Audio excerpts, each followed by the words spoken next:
New Year. Hello. New Year, everyone. Yeah, that was quite fun, wasn't it? Yeah, our traditional 3-second cock up. Yes. We'll get it back right one day. Anyway, Happy New Year to everyone. Yes, indeed. Before we start, I've told David I'm going to show you guys something. You can see on the floor there and on the grey mat, there's this little. it looks like a lump of poo. Yeah, what it actually is, it's one of Rocky's Christmas presents. It's a ham knuckle, specially cooked for dogs. And when I took my pint in, he followed me in with his knuckle. Talk of the devil, he has appeared. Yeah. Good afternoon, Mick. Happy New Year to you. Happy New Year, Mick. You've got your bone there, so you shouldn't have to bother me. Right. Yeah. You are my slave. I will bother you if I want. Oh, yes, that's about right for Rocky. Yeah, it started in good style. Bonsoir, Ronald. Ça va? Yes. Anyway, considering last week was Christmas week, 3,838 people had a peek at the channel, which I'm gobsmacked. Happy New Year, Richard. 24 new subscribers over Christmas. Fantastic. What you've been watching? Well, number three with 148 views. It was me putting up my record deck, turntable, whatever you want to call it. Very nice it looks too. It does. We can talk about that later. Coming in at number 2 with 169 views, the tier ranking of the James Bond movies. Well, if you haven't seen it, I'm actually wearing a bow tie. I know. The last time I saw you wearing a bow tie. Long time ago. 2 occasions. One was at the Casuals. Mm-hmm. And before that was your wedding. Yeah, precisely. Number 1, which completely bemused Dave and myself. It was a trip down memory lane from last Thursday night. Yes. 28th of December 1971. 333. Top short, 265, Rush's Signals. Hey, good stuff. Okay. For the 28 days, which covers the whole Christmas New Year period, 14,953 people still managed to find time to watch the channel. And we picked up 93 subs over Christmas in December. Fantastic. Hello, Pulsar. Happy New Year. Happy New Year, Pulsar.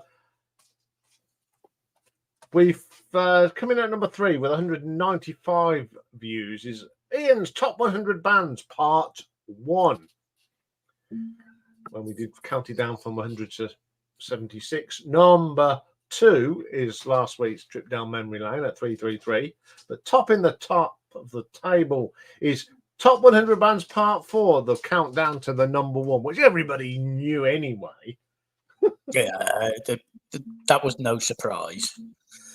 Yeah, top short, Jethro Tull's Christmas album. I know. I was surprised at that. Yeah, I was as well.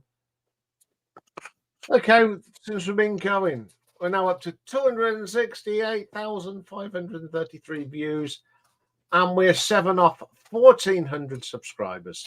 So thank you very much. Not much change in the order. Derek Riggs 4006, Slade 4372, and status quo 7991. Top ranking Ujma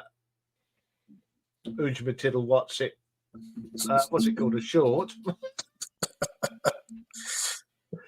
Was still Jean-Michel Jarre 2728.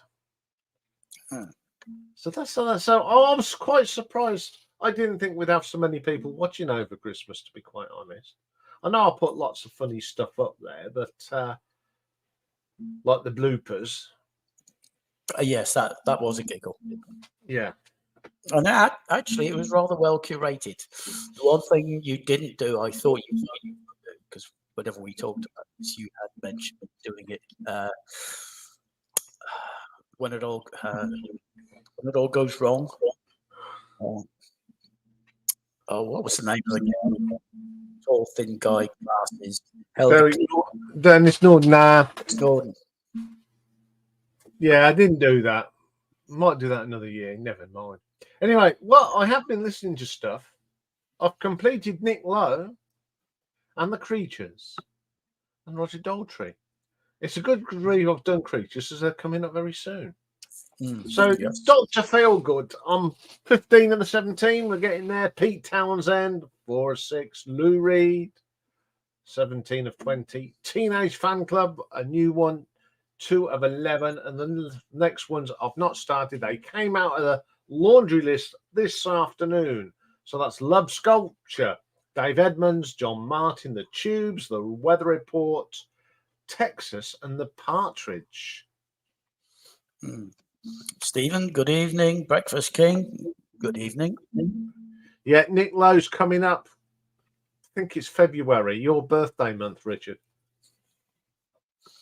So that's what I've been up to. And of course, we'll talk about what else I've been up to a bit later. So, the result of last... Oh, can I just apologise for not telling you who won the previous last week? I hadn't got me right hand man. I was all over the place. Hey ho. Not to worry. Yeah. So we're going to do that round about 8:30 after the hatches, the matches, and the dispatches. So for the first time in 2024. Well, we all know who won 2 weeks ago. Yeah. But we'll talk about after state. You'll find out who won. Okay. So for the first time in 2024, it is hatches and matches and dispatches.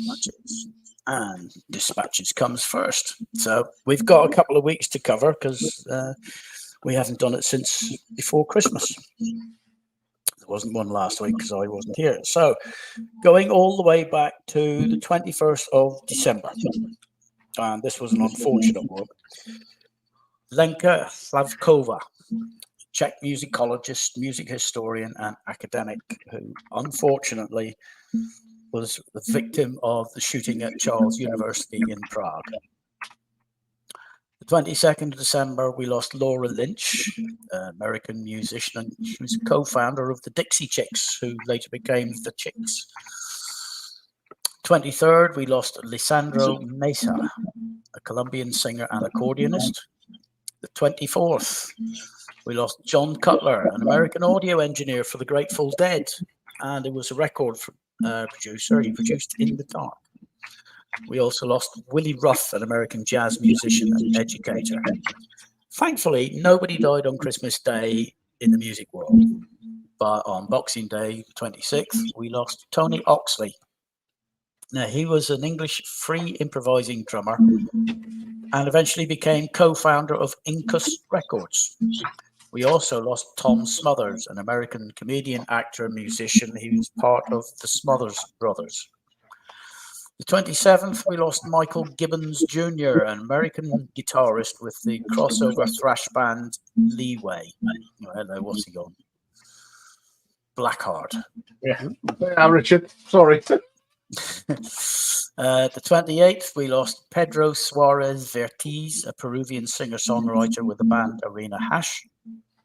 We also lost Tommy Talton, an American guitarist with the groups We the People and Cowboy. The 29th, we lost Les McCann, an American jazz pianist. The 30th, we lost Clee Benally, an American musician with the group Blackfire. The 31st, New Year's Eve, Shmulik Bilu, an Israeli musician with the group Milk and Honey, passed away. And you remember Milk and Honey, they were the Israeli entrants for the Eurovision Song Contest in 1979 whenever Israel hosted it after winning the previous year. And then the 2nd of January, Chris Carrer, a German guitarist and composer. He's co-founder of Amon Dul Commune. And He was a member of the related, much more commercially successful project Amon 2. So those are all our dispatches. Brings us up to date. Birthdays today. The youngest is Maria Isabel, Spanish pop singer. She's known for a song Ante Muerta que Sencilla, which translates as I'd rather be dead than understated. So I think it's a brilliant title for a song. 35 today is Katie Crutchfield. She's best known as the indie project Waxahachie, which is an American folk rock singer-songwriter. Also 35 is Timothy Lee Mackenzie. He's better known as Labyrinth. He's an English singer, songwriter, rapper, and record producer. 45 is Jeff Howard, American rock bass player with the band The Used. 46 is Patrick Farrell, an American jazz and klezmer accordionist. Thank you, Richard. 47 is Tim Wheeler. He's an Irish pop rock singer-songwriter with the band Ash. 58 is Deanna Carter, an American country singer. 59 today is Beth Gibbons. And people, if you've ever listened to Portishead, you'll know her name and voice. Also 59 today is David Glasper, Welsh rock singer with the band Breathe. And Kate O'Riordan, British. They say British musician. Well, she was. She's of Irish parentage, but she was British. She was the bass player with the Pogues.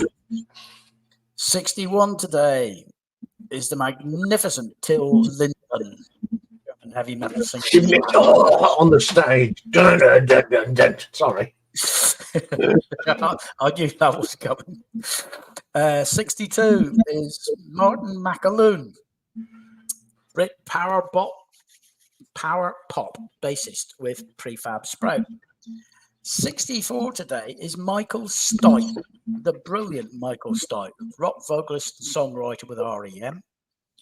67 is Patty Loveless, American country singer. Sorry about the voice, I've got a bit of a head cold and it's getting into the throat. Anyway, 68 today is Nels Cline, an American guitarist composer with the band Wilco.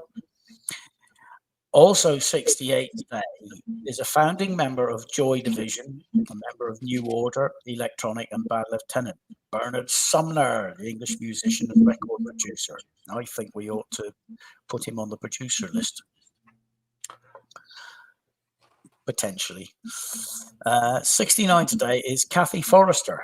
Now, one of her sisters had a birthday the week before Christmas.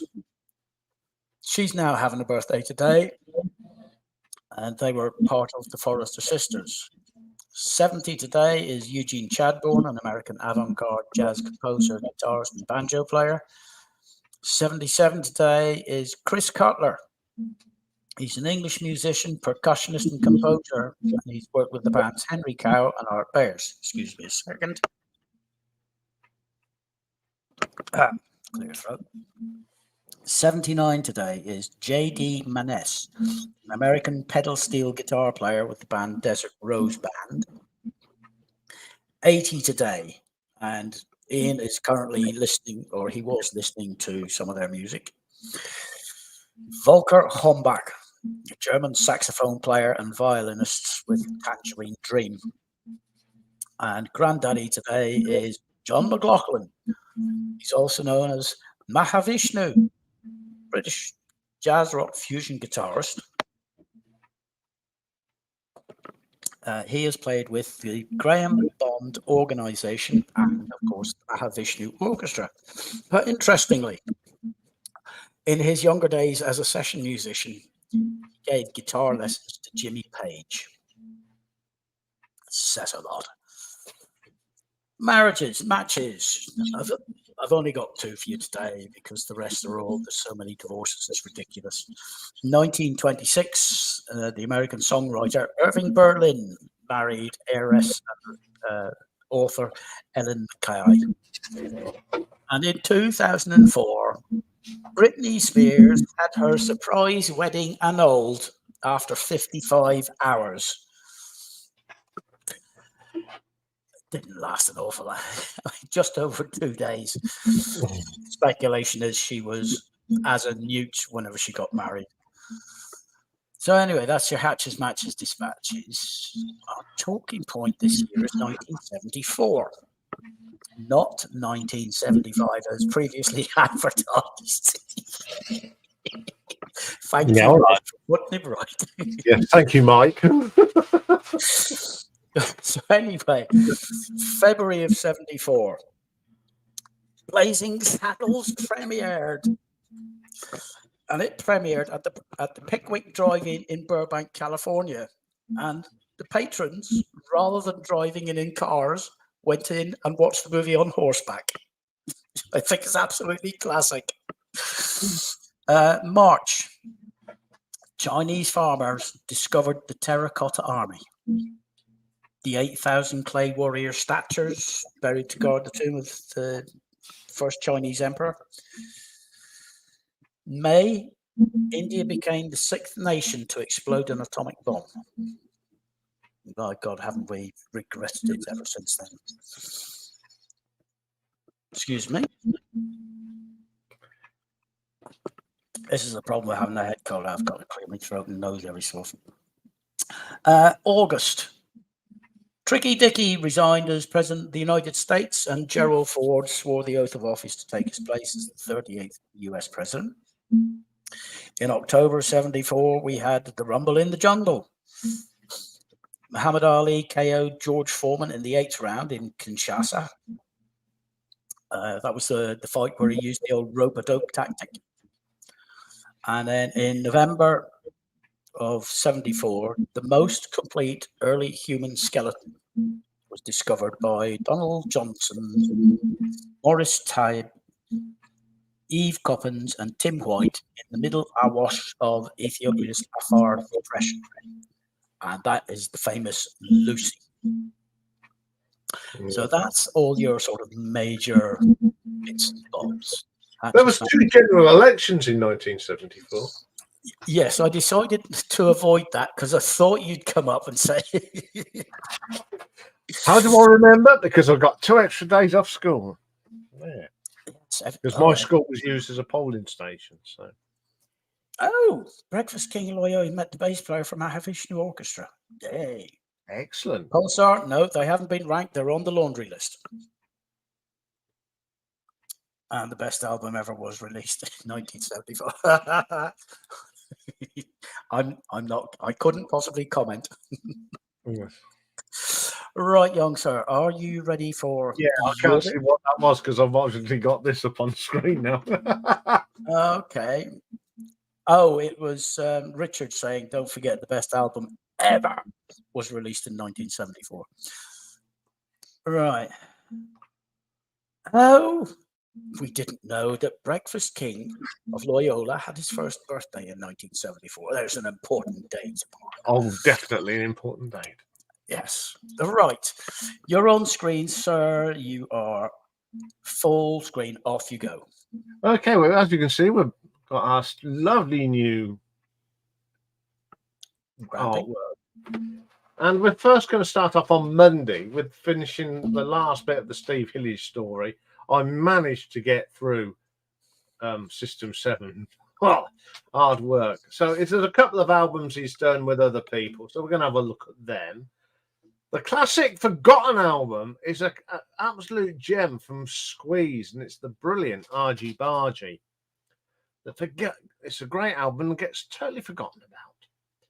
Tuesday, as we've mentioned, the bass players have got a birthday today, but in memory of Shane McGowan, I'll be ranking the Pogues albums. What a lot of fun. And then retro ranking. We're doing a little bit of TV themes. I'm going to pick my top 10 cop themes. Oh, I reckon not. 1, 2, 3, 4, 5, 6. Yes, I recognise all 6. Yes. Yes, I put that together myself. Quite pleased with that. Okay, retro ranking.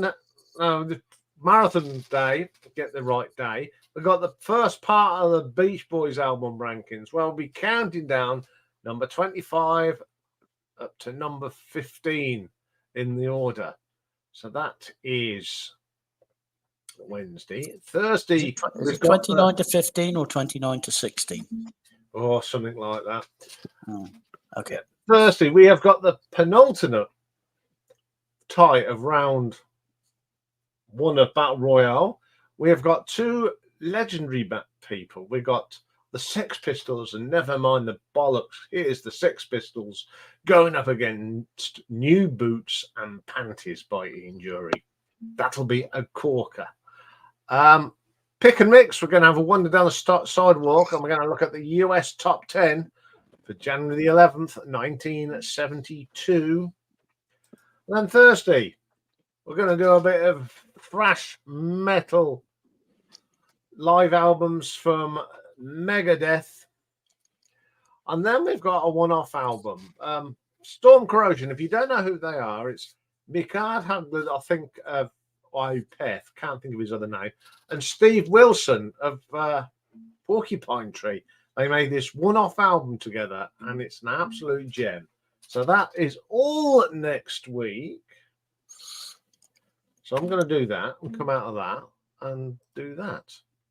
And hopefully I will appear there. All right. One thing we should mention is, I just noticed it in chat, we're broadcasting on 3 other channels tonight. 2? No, it's up. You're up on Facebook.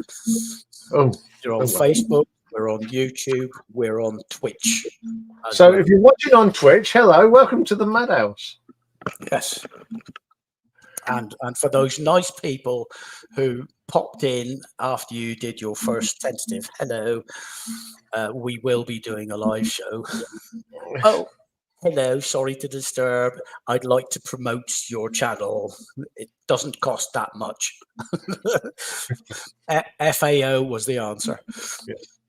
Anyway, before we do the hatchet, I'm all over the place tonight. The result of last week's Battle Royale.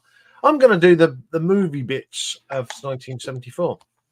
So the first one I'm going to show come out. The first one of 5 came out in 1974. You're gonna, Mr. Producer, can you do the honors? Can I make you minimal? Okay, minimize. Yes. There you go. The first of the Charles Bronson Death Wish films come out in 1974. This is the Blu-ray of all of them. It's pretty good. Bond year. It was Roger Moore's second outing, and it's got my favourite line: "Tabasco, knick-knack." Oh. The man with the golden gun. What was his name? Hervé? Hervé, yeah, the little guy. The plane. Yes. We also had one of these films out again. Yeah. And it was the brilliant Carry On Dick, which is one of my favourite films. You know what I find annoying is some channels will put it up as a classic movie, movie from the past. Oh, brilliant. I'll sit down and watch it. And it's been edited to take out certain words. What?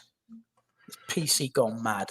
Yes. Anyway, go on ahead. And as Dave mentioned in his things, guess who's got it? Yes. Blazing the Saddles. Yes, we're not going to tell too much because we might get into trouble. Do you know what else came out in 1974? As funny, and another Mel Brooks film.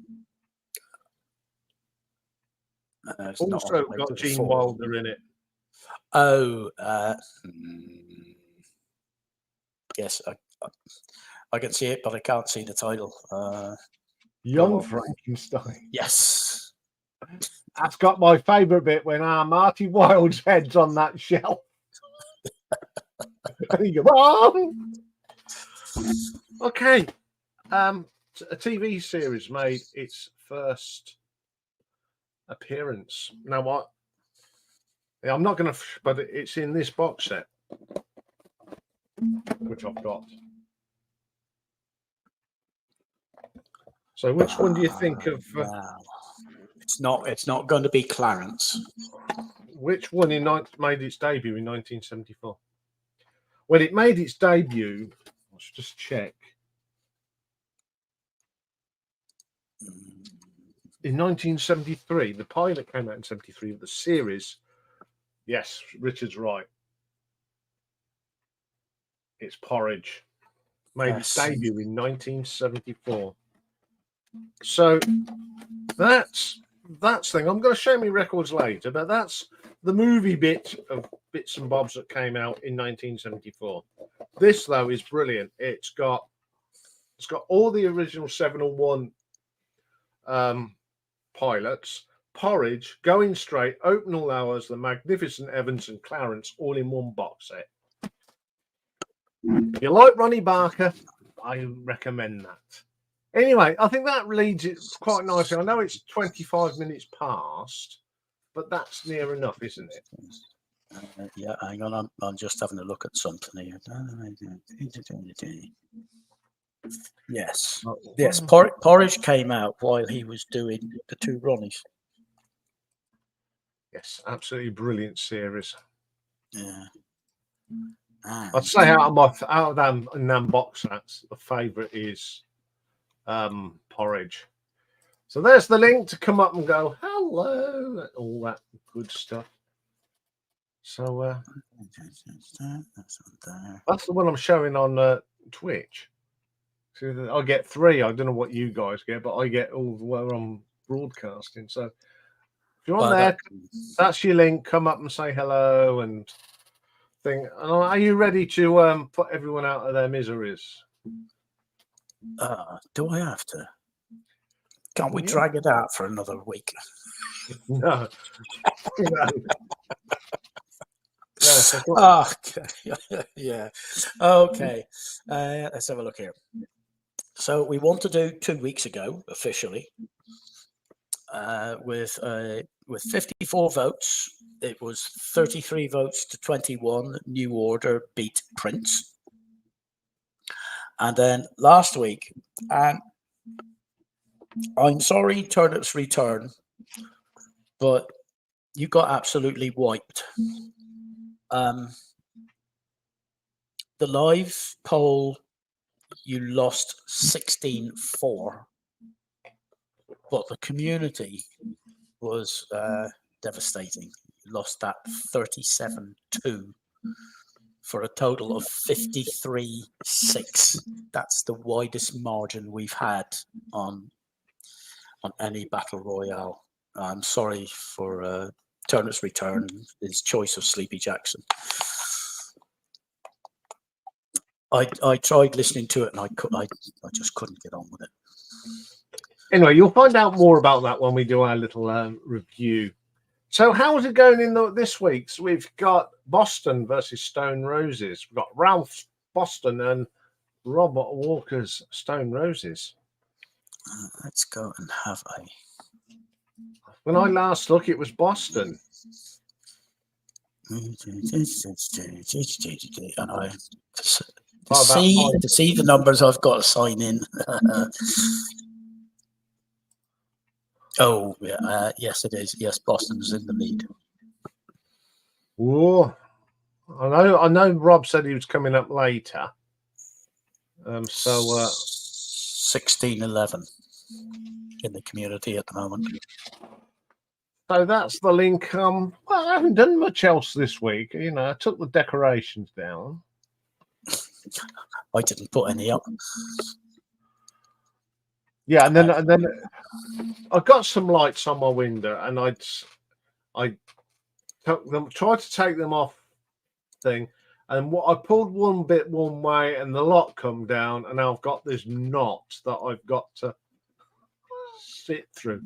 So I was going to do it last night, but I got too engrossed in the darts. Yeah.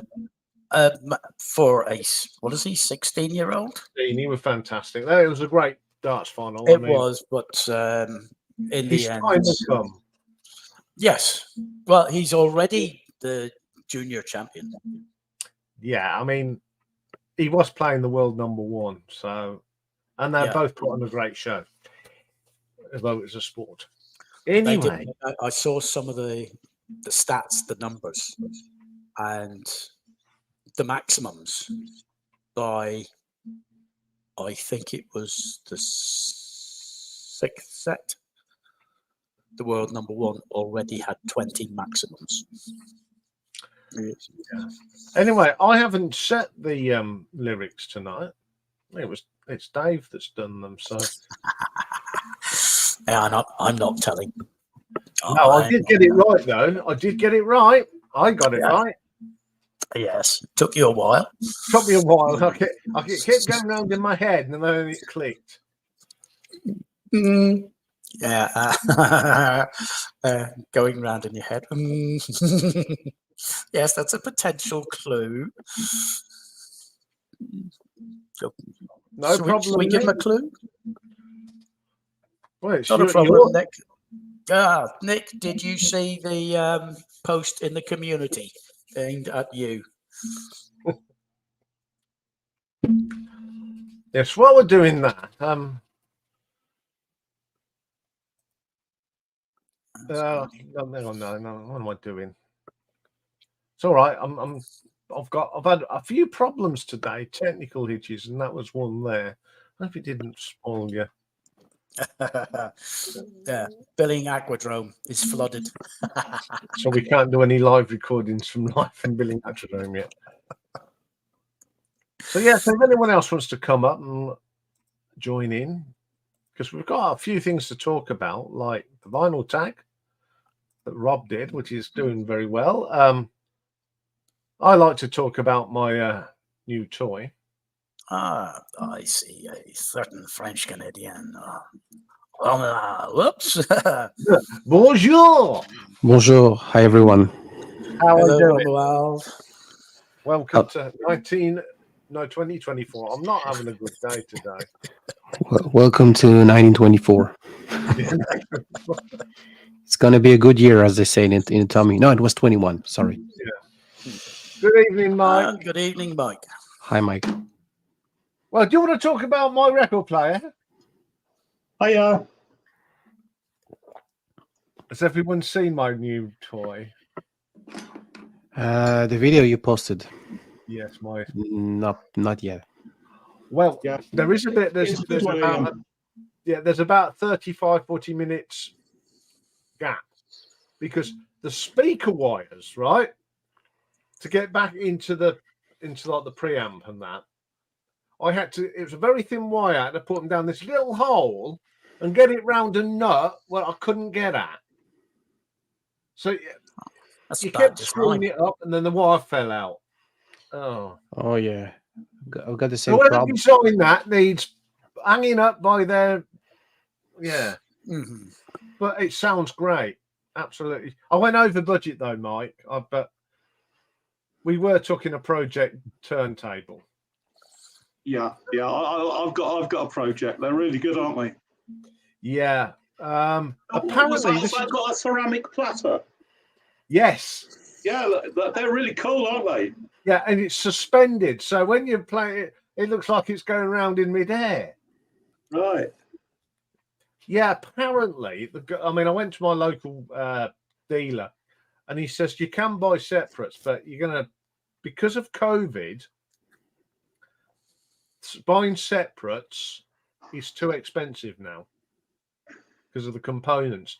So what he recommended was this CD player by Panasonic. He says this is one of the best on the market.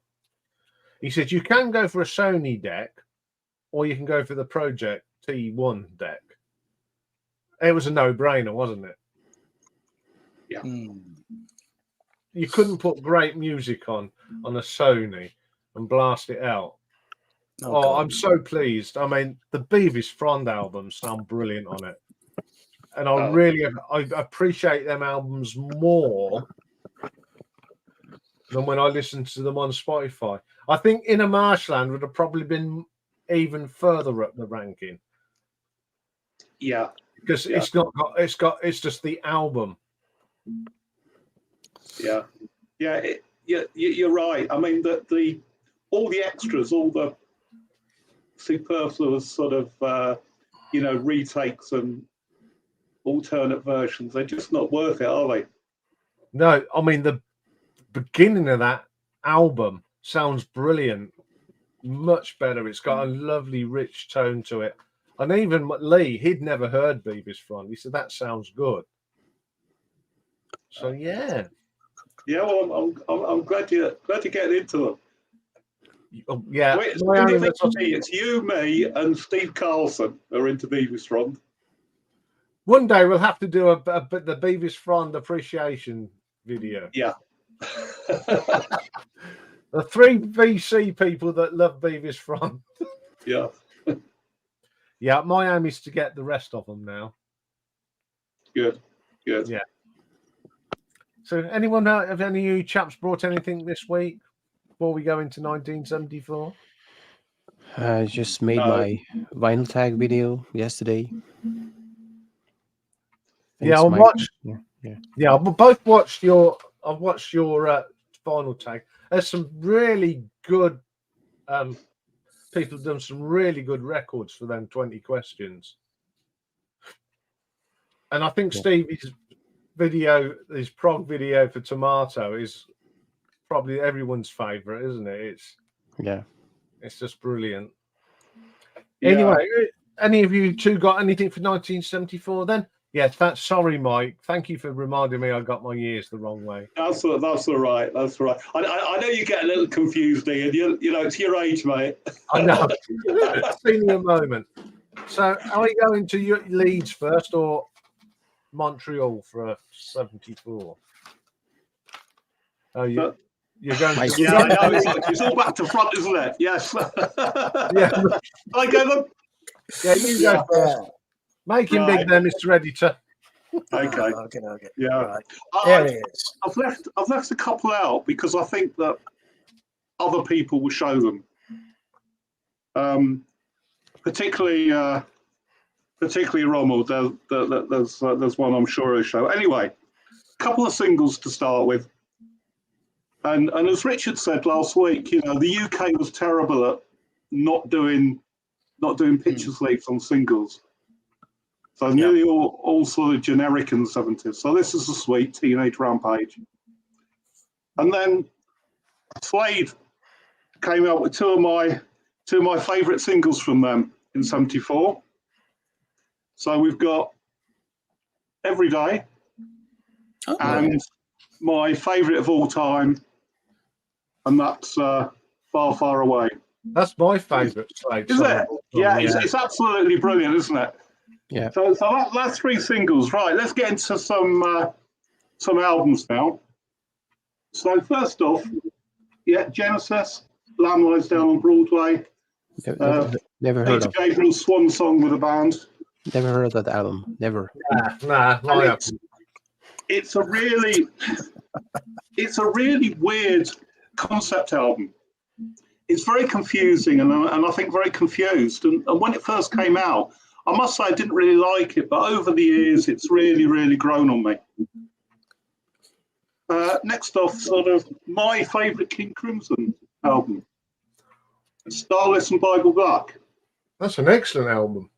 It's absolutely brilliant. And not much of the inside, is there? So, I mean, tracks on here. It starts off side 1, The Great Deceiver.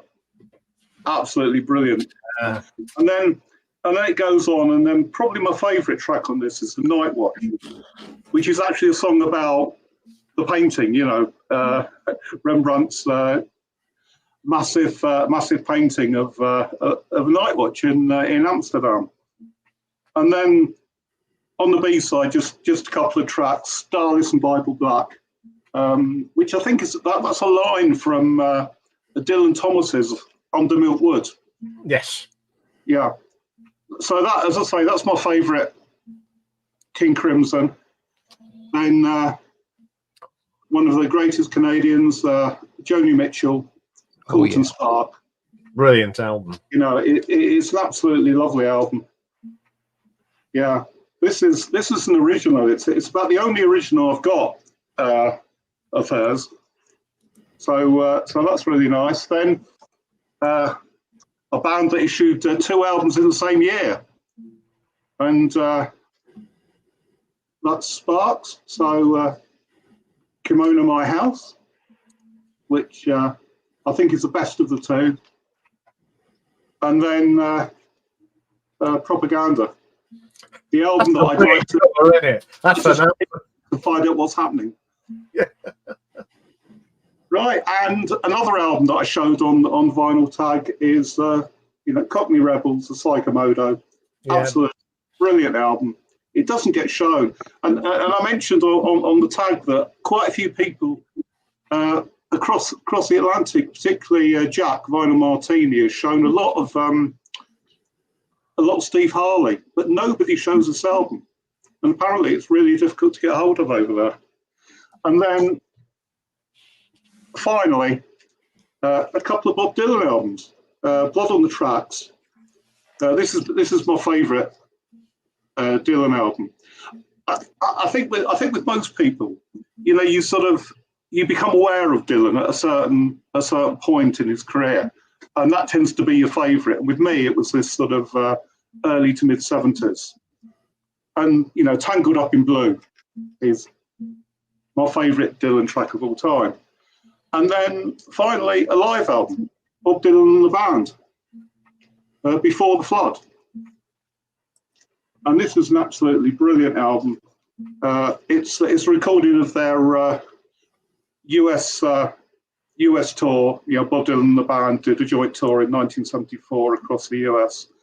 And I mean, stand-up tracks on this, I think, is probably the best version I've heard of Lay Lady Lay is on this album. Then we got All Along the Watchtower, and then the band do Stage Fright and The Night They Drove Old Dixie Down, to just two tracks to mention. And that's, this is an absolutely brilliant live album. So anyway, that's mine. So let's see what Ron would have got. Really cool selection. I will start off with a Canadian band. This is Bachman, Turner Overdrive, Randy Bachman. You probably know the song Taking Care of Business, which is a absolute classic of US classic rock radio station. Didn't really pay that much for that record. I paid £6. I found that record in Edinburgh back in the day. Something for you, Iain. But that is my favourite Quo album of all time. Yeah, there are not big hits like Caroline or You've got Break the Rules and that's it. But my favourite track on there is Slow Train. And it's the copy is very clean. You probably never, or probably you have. No, I've not. I haven't got that on album because I had it on cassette. Yeah, but it's just got great tracks on. This is a later pressing, French pressing, because it has this plastic sender piece. So one of my favorite bands ever. This is a compilation of their first album. This is Rush. And their very first album was released in 1974. Rush was an absolute great band. They had their first success in the US. And this is a UK press. This is a very interesting. My father, he took a trip to Canada, and this band was pretty much unknown in France. So I think he made a special order at the record dealer, and they got this version from the UK. This is a UK press of the very first album released on Mercury. Sounds like Led Zeppelin-ish, very different from what they will do later. Yeah, I love that album actually. I think it's a great album. They had a great success with Working Man because radio station in Cleveland, Ohio, they were playing highly rotation, and people were phoning the radio stations, hey, what is that new Led Zeppelin song? And this is all how all the things started. They became huge in Ohio, Cleveland, and then conquers the world. This is Rory Gallagher, Irish tour. Oh, brilliant. Yeah, brilliant record. He had already a couple of albums available after its adventure with Taste, and this is a double. This is a double album. Really interesting. Really like this period of Rory Gallagher. Yeah, I actually saw Rory at a blues festival at Mildenhall Speedway track, and Uriah Heep were on the special guests. So In what year? 80 something. So David Byron had already left. Yeah, it was Yeah. one of Bernie's first, but you got Uriah Heep and then Rory Gallagher. What a night of entertainment! Yeah, I can imagine for sure. A band I refused to listen when I was trying to quit smoke.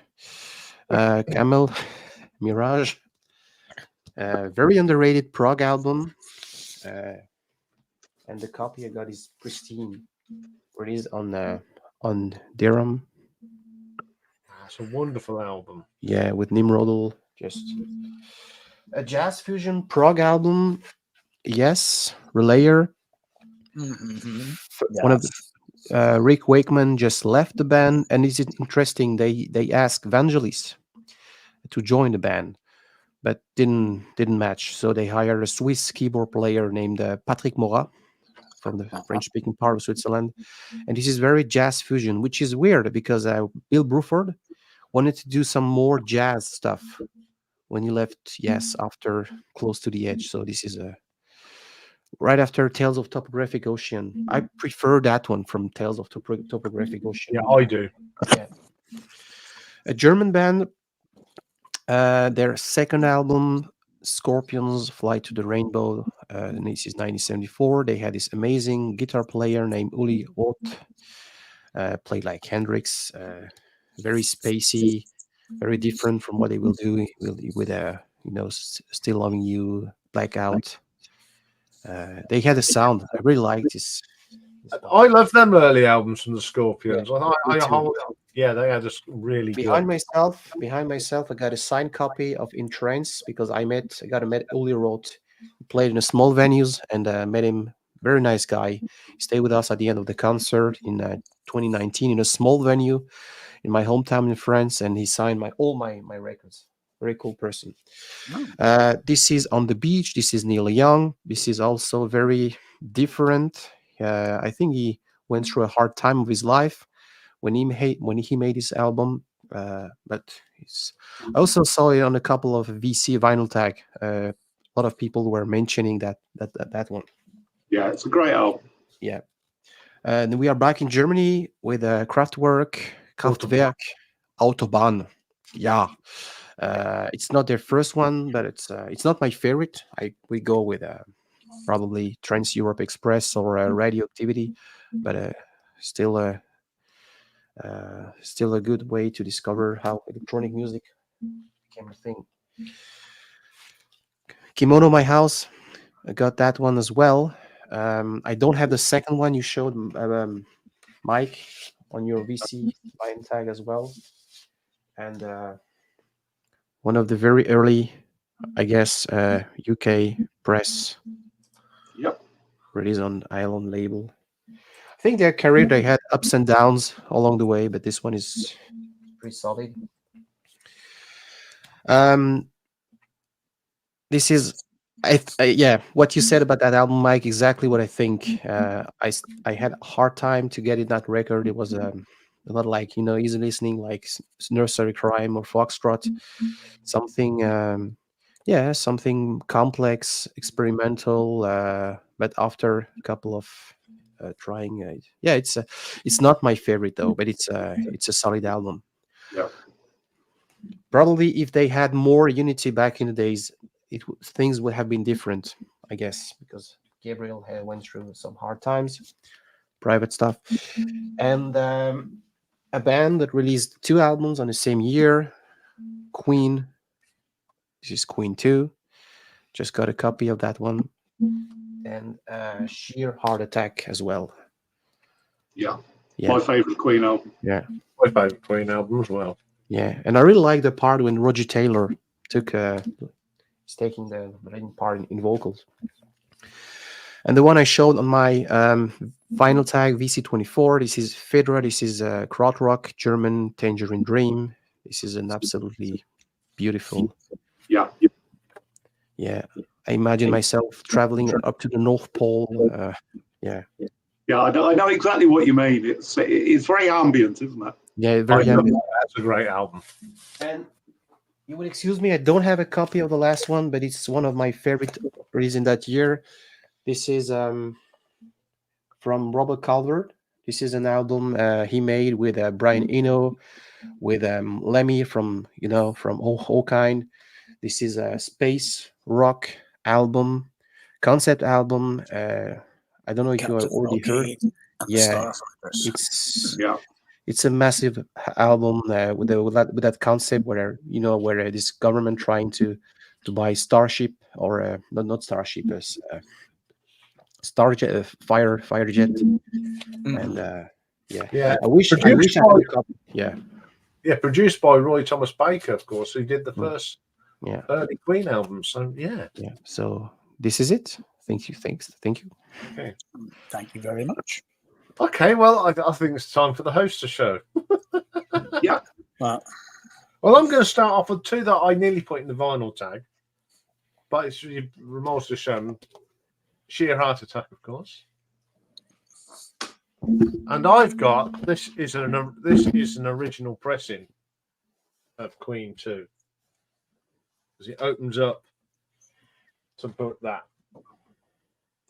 Oh, very nice. Yes. And then it comes out the other side, the record. Until how old it is, look, it's faded away. And it's not written Side A, Side B. It's written Side Black and Side White. White, yeah. Yeah, yeah. It's a great album. Very underrated. People poo-poo this one. Next up, of course, we've got a bit of Rock Garfield, a bit of Hergest Ridge, which a friend of the channel, Joe, he lives about 30 miles from Hergest Ridge. yeah, I used to drive my university I neighbours. prefer that to Tubular Bells, Ian. It is a great album, isn't it? Yeah. Them first three albums are just something special. Yeah, that and onward. Now, the next few I did show in the vinyl tag. In 74, we got Mark III's two albums together. This is that's the Stoley one. That's the rock one. And Burn is probably one of the great opening tracks of any rock album. I mean, I love Stormbringer on there, but this is when Richie said, right, that's it. I've had enough of this. Yeah, another one that I showed in the vinyl tag. Can't believe this is 50 years old. Hey. Yeah. Sweet. Annie Adams. It's got some great tracks on here. It's very heavy, as I said on the tag. I mean, it's got a really heavy version of Rebel Rouser, which is a lot heavier than the single they put out. And it's got AC/DC on it, and that's a great track. I'm also showing this one. This will be very Ramona like this one because it's not the English version. I'll take it out because it's very, very frail. As you can see, it's a very paper thin. All right, yeah.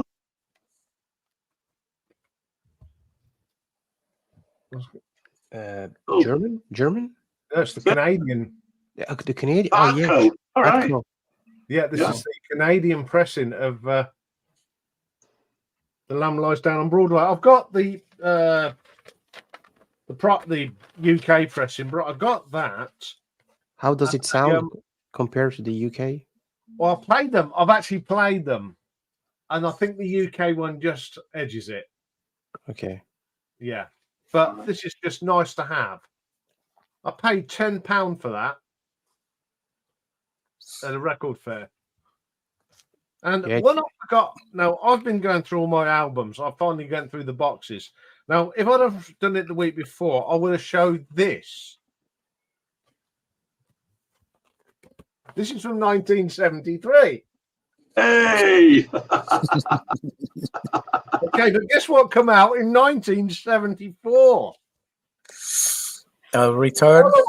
Oh, yes.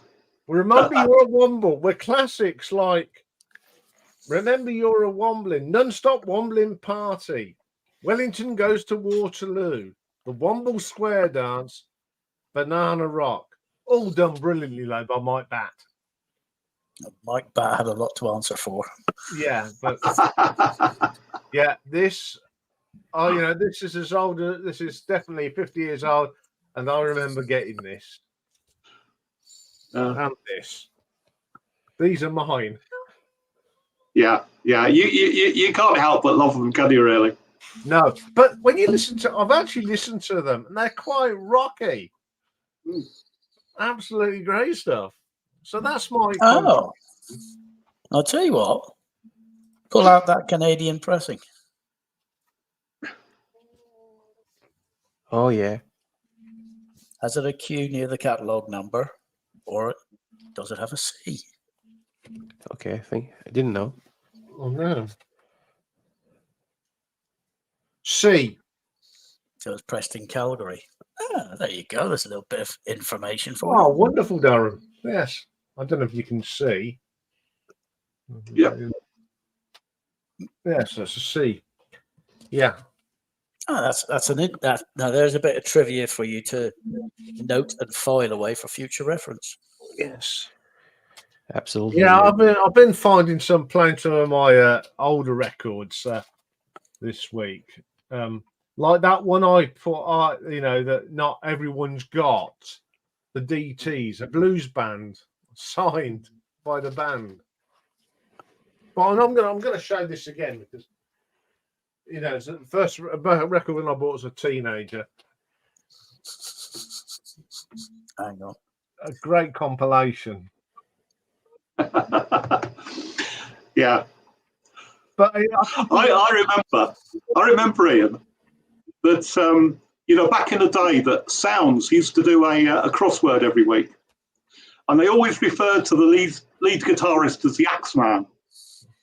Mm-hmm. Yeah, that's a great album cover, anyway. This is not a This is not a record you buy when you're 42 years old in 1982. No. I brought that when I was 13. I think This I is what I'm bought saying. that Yeah. and Sabbath's Greatest Hits, the one that came out in 1980. But I don't know where that is. I cannot find that album. Yeah, it's got Paranoid, and the second track on it was NIB. Oh God! I'm still after the Samson albums. They had Bruce Dickinson. Communion is one of my absolutely favorite tracks. Yeah, I saw that at a record fair. Really? Yeah, just before Christmas, the one where I brought my Toya, but he wanted 25 quid for it. Yeah, it's a lot of. I got it out the cover, and honestly, it wasn't in good condition. Yeah. It looked like he'd ate his dinner off it, and Oh, not nice. And I thought, no, I'm not paying 25 quid for that. If it had been a fiver, he might have got a deal, but I'm not. It looked bad quality, and we're all of an age, especially me and Mike. We'll look at an album and go like that and go. Yeah. You just know because you can see there's that shine's not on it, and there was no. It was a quite matty, and you think, I despair sometimes, Ian. You look at these records and you think, what have people done with them? How can you get them into that condition? Okay, I know some of my covers were a bit battered, but the records themselves are in mint condition. That's why you had the covers. They were there to protect the vinyl. Yeah. And this is also why the Americans, they always make fun of the European pressing. They always say it's wobbly, it's flimsy. They always say that terms because it's a very thick cardboard at the American or the US press. Yeah, which helps definitely to keep the record in good condition over the decades. Right. Yeah. I mean, something I've noticed about record covers is that quite often when you see old records being shown, across the Atlantic, there's an awful lot of ringware on the album covers, and you tend to get a lot less, with the UK ones for some reason. Well, it's. Do we look after our albums better? Maybe. No. Just, Depends Yeah. on how you were brought up. yeah. Yeah. So I'm just trying to find. I mean, a lot of the stuff that my dad had, they were all box sets. So they were in a box, and then within the box, each one had a sleeve and a liner. So all his stuff was in pristine condition. I'm so sad we got rid of them all. See, I mean, I brought this when it came out. Ah, Saxon. Saxons Rock the Nations. yeah. So this is when it came out in 1986, and it's in a lovely thick cover. And when you pull it out, for an album that's There you go. You can see the shine, the reflection. yeah, That's in bloody excellent condition. it's an old record, not the best, but Yeah. But you see, I've seen people show this, like you say, Mike, and it's got the rings around it. That it's only come out in 1986. Yeah. Yeah. You can see what I've been listening to, can't you? Yeah. Yeah. Well, I'll show you something I've been listening to, and I listened to it yesterday, and it's because you mentioned it, Rommel, in the context of Juliet Greco. Oh yeah. Yeah. Apparently, I didn't know this, but the track "Out the Blue" is a sort of tribute to Juliet Greco. Yeah. And there you go. And this is an album. I bought it when it first came out, so that's 73. And again, Oops. it's in great condition. So there you go. Yeah, but I just thought I'd not listened to it for absolutely donkey's years, and because he mentioned it, I thought I'll get it out and have a listen. So Yeah, thanks. I was pretty impressed about your love for the French culture. I was like, wow, a guy from the UK choose France. It's amazing. and I choose the UK. So, but no, it's really. I was really impressed. You have a lot of great classics. Yeah. You're with Lionel Richie on this, aren't you? Because he said even the French wouldn't choose France. He doesn't know about He my didn't. channel. Yeah.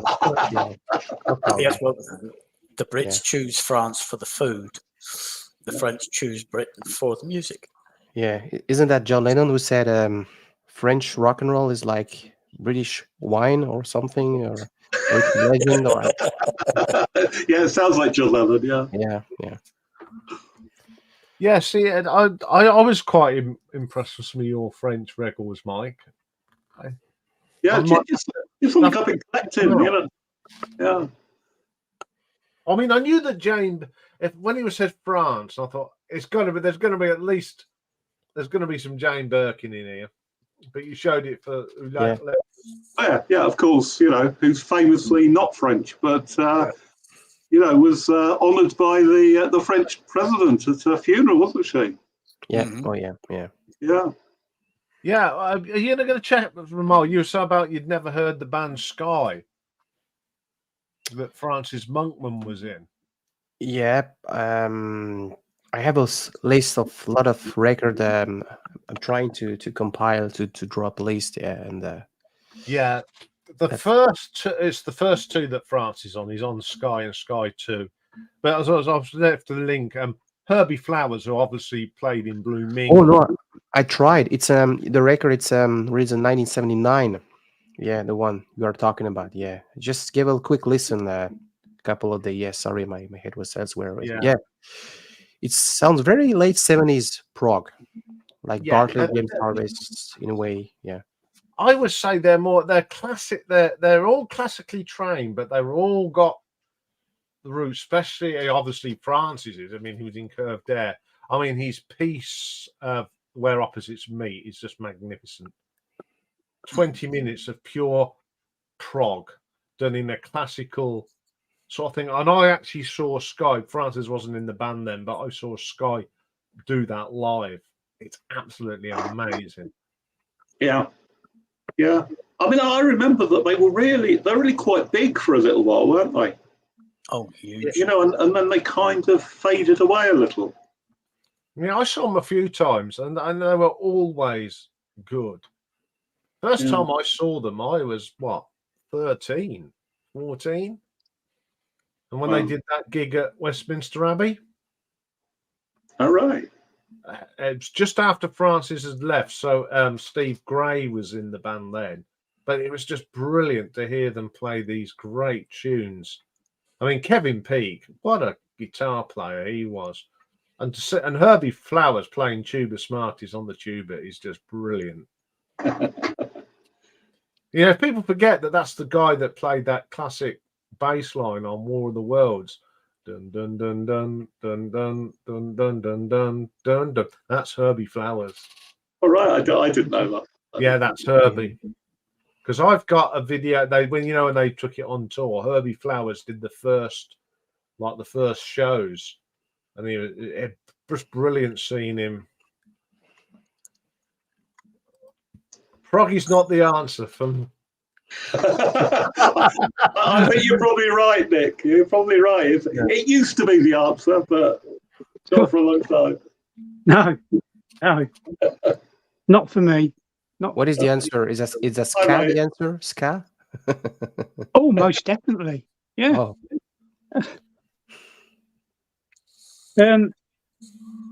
Yeah, I believe Bill in Aquadrome's under 15 foot of water. It is at the moment, yeah. We should do it live in a boat. Yeah. Well, he's right next to the bloody river, isn't it? Yeah. And next to the sewerage farm. I bet it smells a bit right down there.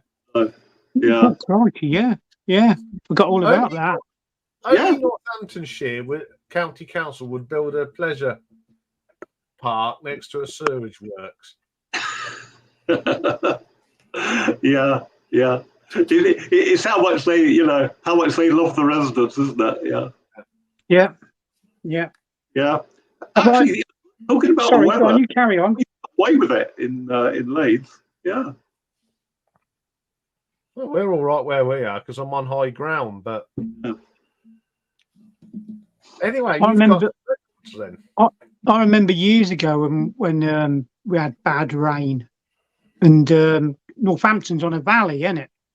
On the slopes of a valley, and the Nene was flooded quite bad, weren't it, through Northampton, and the authorities got into a real panic, didn't they?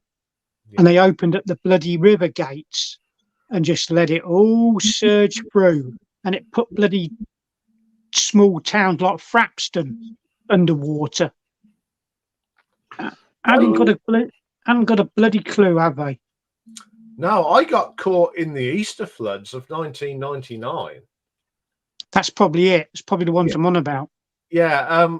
On the Good Friday, Dave knows this story because it was one of our friends.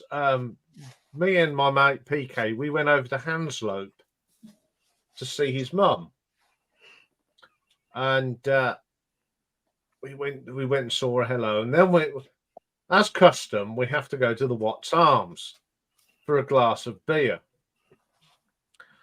and we finished there, toddled back to the car, went and we got to a bit of the road, and it was flooded. What's this? What? I step away, fill me glass. Easter floods, me and PK in Hanslope. Yeah. And we went back to his mum's house, and we're flooded. She says, "Yes, I've just, people are saying we're cut off." She says, "You're not going anywhere." Oh dear. But we never called her by her first name. It was always Mrs. Kitchener. She was such a trooper. We had no money, but we wanted to go down the pub.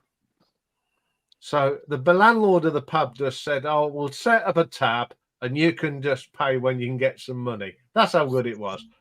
And we hadn't got, no clothes. We didn't have But every night she'd wash through my clothes, put them in the tumble. So I got up in the morning, I'd got the same clothes but clean clothes. Bloody hell. I know, it was such a trooper, was Mrs. K. Wow. She was. Yeah, but yeah, it was we were just cut off. Damn good cook too. Sunday lunches. Oh god, yeah. But that, but you're right. Some prat. Let's open this. What's gonna happen? Ooh. Yeah. It's like the idiot that pulled the plug in the canal. Yeah. I've seen that happen. People opening the lock gates and all that and just leaving them. Yeah, but have you ever seen a canal have the plug pulled at the bottom and the canal gets drained?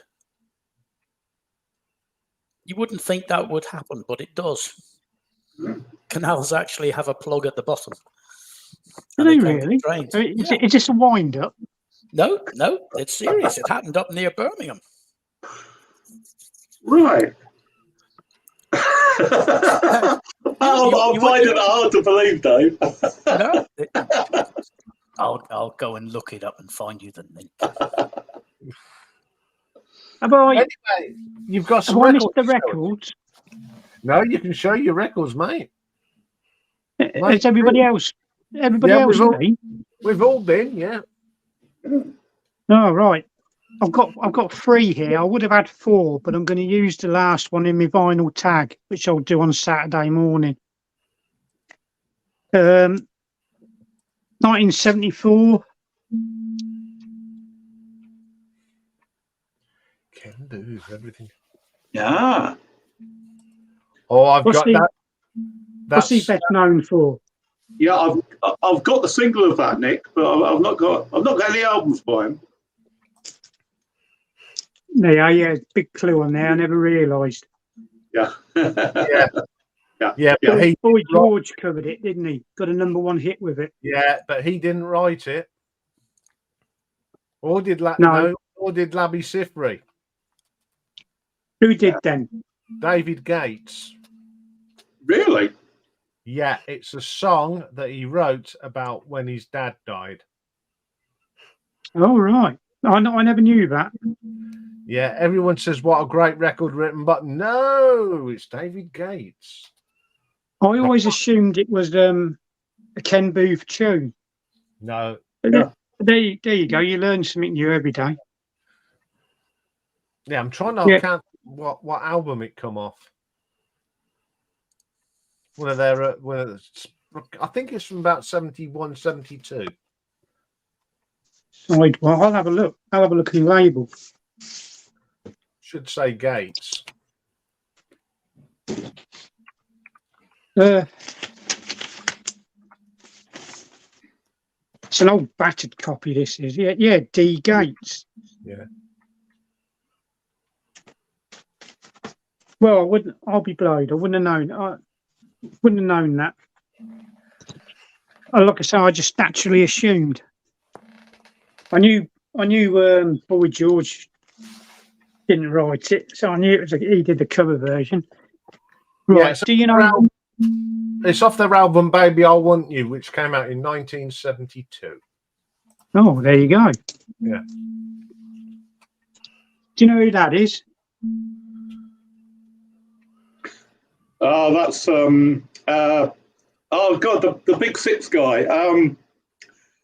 I just realised his bloody name's on the front there.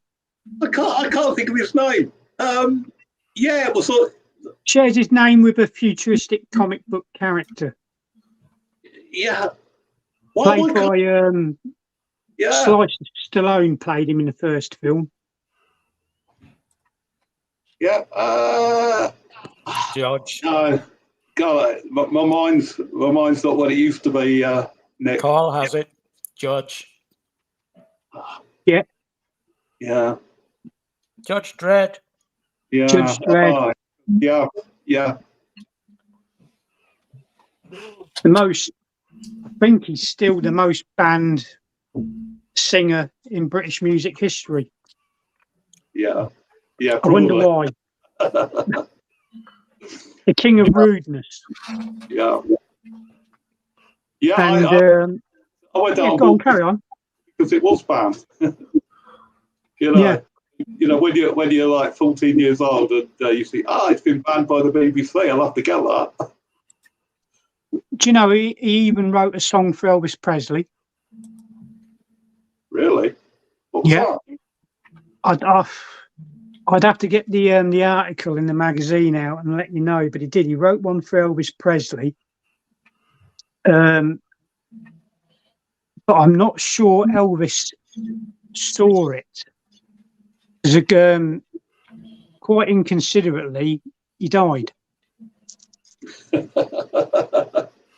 Yeah, but did he? That's bad form. I know. It is. It is. But yeah, I'll dig the article. I've got an old record collector magazine with an interview with Judge Dredd in it. He did a song, a charity song as well for raising money for Ethiopia or something. Long before Bob Geldof came up with the idea, that was even banned. There was no rude words in it at all. Oh. It got to be absolute silly buggers because whenever he released a song, the powers that be banned it automatically.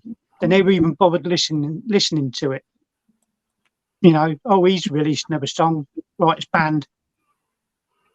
And even the Guinness Book of Records refused to recognise him as the most banned artist in British music history.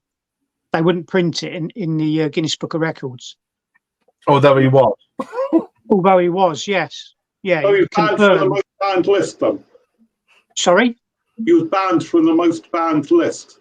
Yeah, it's basically, it's pathetic, isn't it? Yeah, Absolutely what do you pathetic. And I actually saw him live about a month before he died. He died coming off stage. And his last words were something like, give a big round of applause to the band. And he had a heart attack. Yeah. And it's a bit funny, although it's not really, but ambulance was called. I remember reading the article about this in The Sun. Ambulance was called. They got him in the ambulance. They needed to get him to hospital, quick, smart. Bloody ambulance got a flat battery. So they had a load of skinheads trying to bump start this ambulance. The old Bill turned up. Obviously didn't know. They had reports that a load of rampant skinheads were trying to steal an ambulance. They started arresting people before it was made clear that the ambulance had a flat battery. There was a dying, or might even have been dead. He might even have been dead on arrival. He was in the back of the ambulance, and of course, police had to, sort of let him go and try and get this ambulance jump started. And of course, he never made it. So there you go. And finally, I don't know if anybody's shown this one already. Oh, no. According to my Discogs, it's 1974. Yeah. I don't own a copy, That's the one I don't own a copy of. No. Yeah. Cracking album. A cracking film as well. Yeah. I've got the film behind me on DVD. It was gifted to me by Berwickshire Mike very kindly. I haven't had the chance to watch it yet. I haven't seen it for donkey's years. I think the last time I saw it was probably back in the 80s when it was on late night on BBC Two or something like that. Yeah, it's actually someone's put it up on YouTube. So if you've not watched The Long Told, folks, go and think. What I'll do in the description tomorrow for this, I'll put the link in. So if anyone wants to go and watch it, I'll put the link in for you. For those of you who haven't got it. It's dark, isn't it? It's a very dark movie, but a very good movie. Yeah, So, it is. kind of rock and roll. And Tom Powell is a brilliant actor. Yes, he was good in that, wasn't he? Yeah. Considering the problems he had after the car crash he was in, Oh, good, yeah. he lost his memory, didn't he? Basically, he had to relearn all the songs as he was going along. Apparently, he used to sort of ask Dave, oh, how does this one go again? How does this one go? But yeah, in some ways, they had a bit of a sad sort of ending, didn't they? Jim Lee fell ill in America, didn't he? I think he got TB or something like that. Something silly like that, didn't he? They had to come home. Yeah. And I think that was more or less the end for Noddy. He said he didn't want to do anything, mega tours like that again. No, but they're the bands from that period. They're the only ones that are all still alive. Yeah. And we could have lost Noddy, but he battled cancer. That's right. You don't realise how old these people are, really, do you? No, it just makes you think. Slade when they're at their height. I was a young lad, just loving the music, and now I'm of an age, and then you realise, yeah. Definitely in my top 10 British bands of all time. Wow, without a doubt. Yeah, me too. Yeah, definite. It's got How Does It Feel on here? That's a brilliant song, that is. Far, Far Away. They did some brilliant songs, brilliant tunes. So it's a shame they can't all, sort of get together and do something, isn't it? They'd sell out all over the place. God, yeah. I think they'd sell out Wembley Stadium or something like that. That they loved that much, and missed that much. But there you go, internal wranglings, and although Dave reckons he's the best of mates with Noddy now, but I mean, I don't know.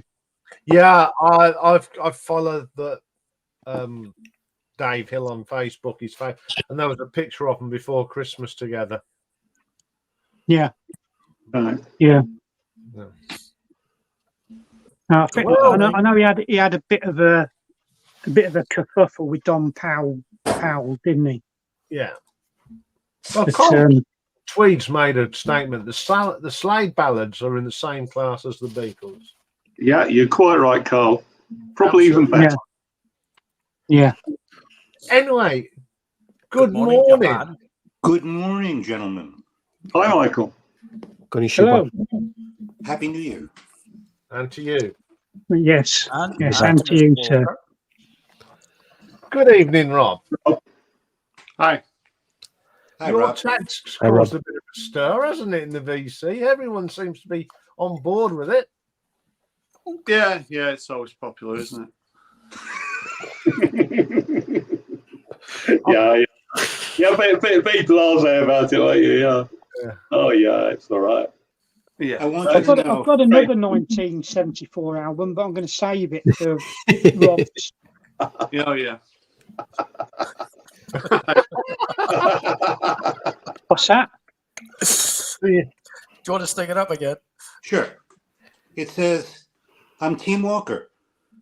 For today only. It's been nice how many people have mentioned Stevie's vinyl cupboard. Yeah. video. Yes. Yeah, we were saying that earlier. It was one of the best videos. Well, it wasn't just one video. There's about 3 being mentioned. No. Stevie's counting, my friends. Oh. It was over 7 because I have to Is that suffer all these right? metrics every day. Right. Yeah. It's getting a bit anal, isn't he now? Yeah. Just a little bit. Yeah. But Rob, really, congratulations. I mean, I've never seen so many. I mean, the amount, the speed I know. that people, incredible. Yeah, I mean, really. you know what I'm like for facts and figures and statistics. So, you know, I could tell you the exact quantity of videos per ratio of people in the VC divided by the amount of minutes that they've been watched, etc. So, I mean, it was funny because it was really nice as well because I have been criticised for uploading the video at midnight on New Year's Day. I think if you're in the UK, it was closer to 11 o'clock in the morning. All right, it's quite early. But, it certainly wasn't midnight. It might have been 2 or 3 o'clock in the morning if you're in America. I don't know. Yeah. But one of the nice things is Martin, Vinyl Scavenger, he put his video up as a response after 2 or 3 hours. And Martin's someone he's been making videos for over 10 years. And he's been stuck on 3,500 subscribers for donkey's years. Yeah. He's a real good bloke. He's, Martin. He's like 450 subscribers now because he was the first one. So people got drawn to that video. But there was 25 videos in the first 24 hours, which I thought was pretty amazing. And then it gets its own trajectory then. So nothing can stop it then. So you always want people to do it as soon as possible. But I've been criticised also for how prepared it was. So the idea that you just wake up on New Year's Day and have a look at a few records and come up with a few ideas. But I've been going on live streams for weeks and weeks saying I've been preparing for it because I think it's important to be prepared because you want it to be a good tag. Because I said before, the vinyl tag, it's not a little cottage. The vinyl community isn't a cottage industry anymore. It's nearly 30% bigger than it was last year. It's growing all the time. There's more and more people in it. So, you know, I think the vinyl tag's a big part of the vinyl community. So it's like it's a bit of it's like an honor really to be handling it, if you like. So yeah. I mean, it's something to look forward to, isn't it? a lot of people. You forget sometimes there's drama and what have you. There are so many nice people in the vinyl community.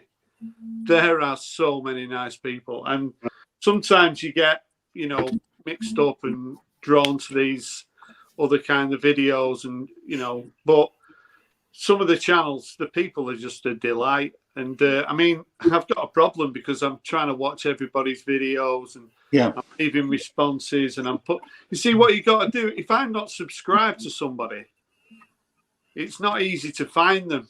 And there's a lot of vinyl tags out there by people I'm not subscribed to. Yeah. Anyway, I found a way of finding people, and there's people from Brazil and Germany, and they're all on the playlist. So there's like about 115 people now on the playlist. So in 3 days, there's 115 people. That's pretty good.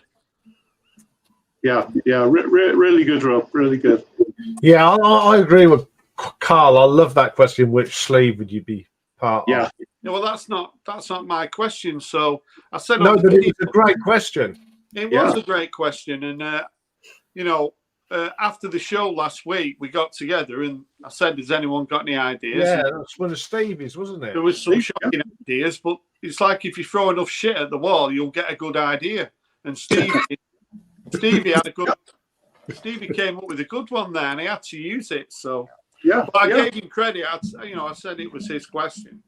Yeah. Well, there's been some great what people want to be in, isn't there? Yeah. What I might do when the dust settles is that I might do kind of a bit of a follow-up video where I kind of give the right answers, so I could actually tell people what was the most popular country for music, what decade was the most popular, which sleeve did people want to get involved with, who were the most popular dinner party guests. Because I'm watching all the videos, I can kind of compile this little list, and it might be interesting for people. I might it, but it's quite interesting the people and the decades that seem to. I think the 70s is probably about 60% of people, I mean, there was some crazy person wanting to listen to French music, but I'm not sure who that was. Yeah. No, I'm not too sure either. No. I tell you what, Vinyl Richie said, why did you choose France? Not even the French would choose French music. And Roald proved him right by not choosing France. Yeah. Yeah, I'm trying to think. I think it was Steve Whitty chose Ireland as well, so. He did. I'm going to send in some tablets. Steve Whitty, I'd not come across him before, so he's someone I discovered, this week through Vinyl Tag. That's another great thing about the Vinyl Tag is it introduces you to a lot of people, and you think, God, where's this person been? So again, it's just a great way of discovering people as well. Yeah, I mean, I've tried to watch as many of I could. There's people, like you said, I didn't know they existed. No, so you go and watch a couple of their videos, and you go, and you subscribe to them because they put a good show on. I know. Yeah. Hey, before I forget, there's a guy that posted his first video, and when I went in and had a look, he'd got 7 subscribers, and he's cool. He calls his channel The Vinyl Voyage, and he's a Scottish guy. He's kind of like, he's young, compared to most of us. Yeah. And it was a really cracking video. And what impressed me the most is his most listened to band was Half Man, Half Biscuit. Right. Oh, yeah. Yeah. The Trumpton Riots. Yeah. The Vinyl Voyage. Absolutely brilliant video. You should all go and subscribe to him. What's he called, Mike? Sorry? What's his channel called? The Vinyl Voyage. Did I promote him on my community? I think I did, actually. I'm not sure. Yeah. Is he Scottish? Is he Scottish? Yeah. Yeah, he's a Scottish guy, and it was his first video. Yeah, and it was really, really good.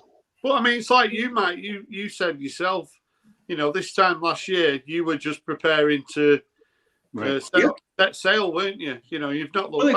Exactly. It's just having the courage to sort of, step in front of the camera, really.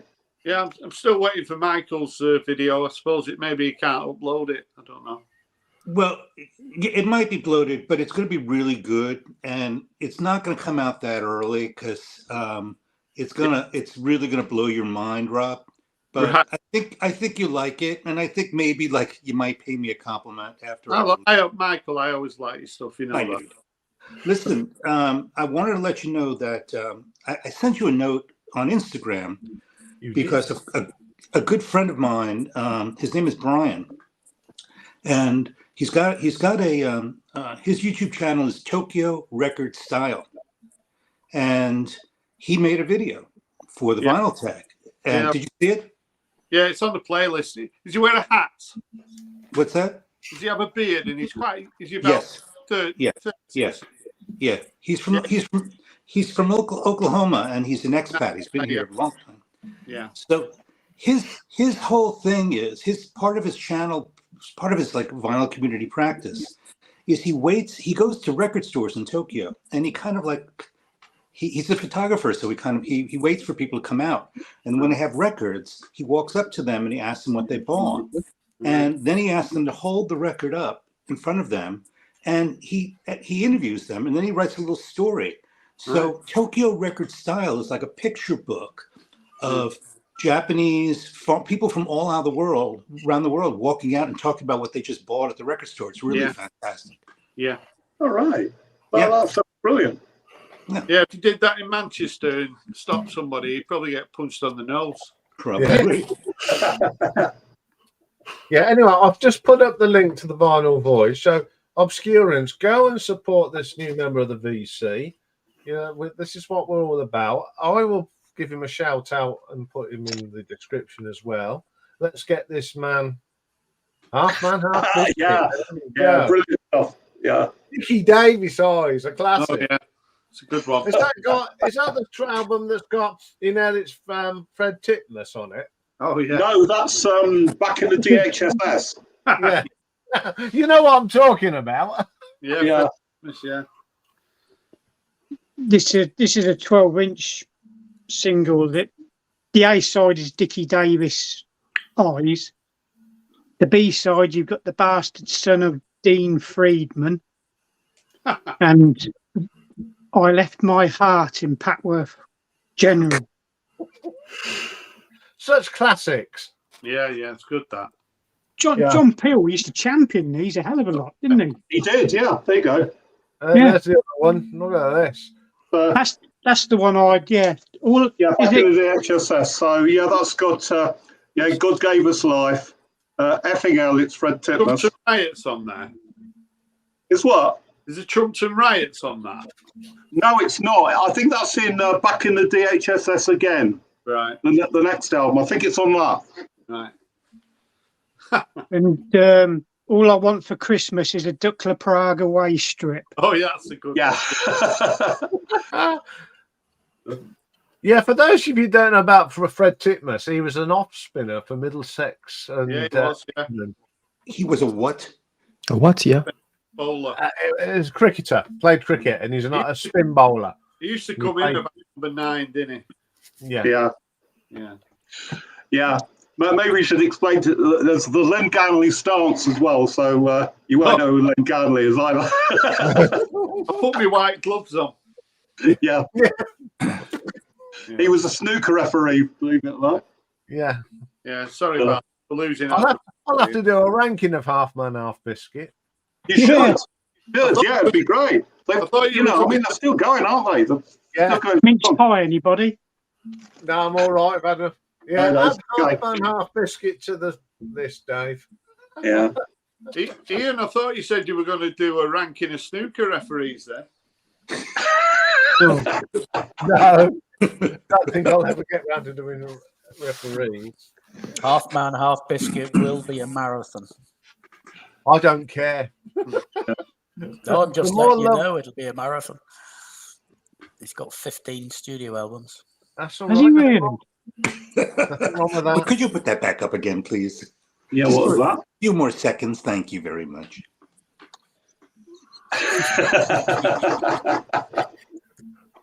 I've I got, can't stand the bloody game. I've got a question for the panel. It's pretty boring, but you know. That's okay. What are your New Year's resolutions for your channels? Well, Mine's dead easy. Nothing. Who's going to start, Michael? You start. Well, a resolution. Well, I mean, I got plans. I mean, resolution is typically what I'm going to do differently, or what I'm not going to do. So, what I'm going to do differently is you're going to see more of my body. My resolution is you're going to see more of me on site in places, not just my head talking. So, Right. I'm going to be doing some projects with other people in Japan. So that's my resolution. Oh yeah, with I heard. yeah, that'll be good. What's that? Well, Hey. it has nothing to do with the online buying. Oh, is that- I'm actually going to be doing some interviews with record store owners. Oh, good. That'll be interesting. Yeah. Yeah. Yes, you mentioned that a couple of weeks ago. Yeah. I've got something similar in the pipeline as well. Good. I think we all got something very similar to that. Yeah. Because as I said, I think a couple of weeks ago, there's only 3 independent record shops in Northampton, and I want to give them some prime time in the VC, because 2 of them had never heard of the VC. Yeah. And when I told them about it, their eyes just lit up. Yeah. And I says, I'll come and talk to you about what makes you want to still sell vinyl. Yeah. And what drives you, and they both and I says you'll get free publicity. Yeah. You've got second-hand dealers and sellers in and around Northampton as well. A lot of these sort of retro type shops, and there's 3 I think at Weedon. Yeah, there's one at Weedon, I know, but Northampton itself, it used to be a hub of record shops. It's nothing now. Which is Well, that's something for me and you to do, Nick, hunting out great record shops in Northamptonshire. I was going to do that. I wouldn't mind. We'll do one together. Yeah, well, I know where they are.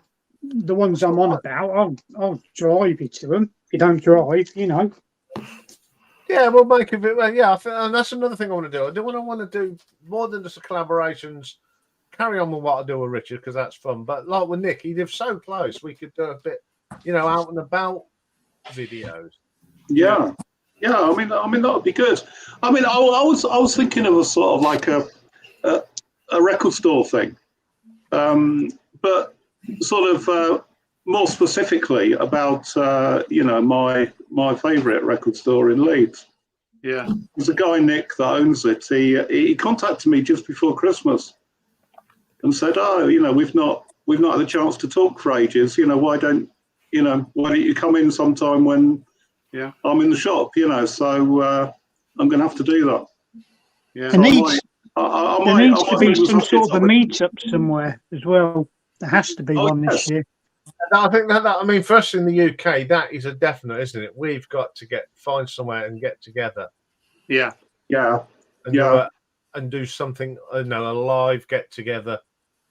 Yeah, as long as it isn't Billing Aquadrive. Oh, I've never been so insulted. What about the French vinyl addicts? What are your plans? Are you going to be going on any more holidays or etc.? My resolution: first, learning English. Yeah, you got to improve that. Yeah. No, seriously. Doing it here. No, seriously. Yeah. I got to see people outside. Yeah. I met some people I play tennis with, and he's a guitar player, and he knows a lot of people. They were involved in some prog rock project here in Montreal. Right. So probably meeting the people, not only showing record in my apartment. So record store, why not? But definitely trying to go outside, meeting up with the people. Yeah. It's Jimmy, but Ron supposed to be learning English on a live stream with Rob Walker. Yeah, good God. I'm sorry. Was it funny? I'm sorry. Yeah. We call Jimmy Barnes the king of comedy, don't we, here? Yeah. What, is that ironic? Well, what do you think? Anyway, I've got something to show you guys. If you just bear with me. This is a family show. Yeah, it's not rude, is it? Not rude, but it's something that I've been working on. For the.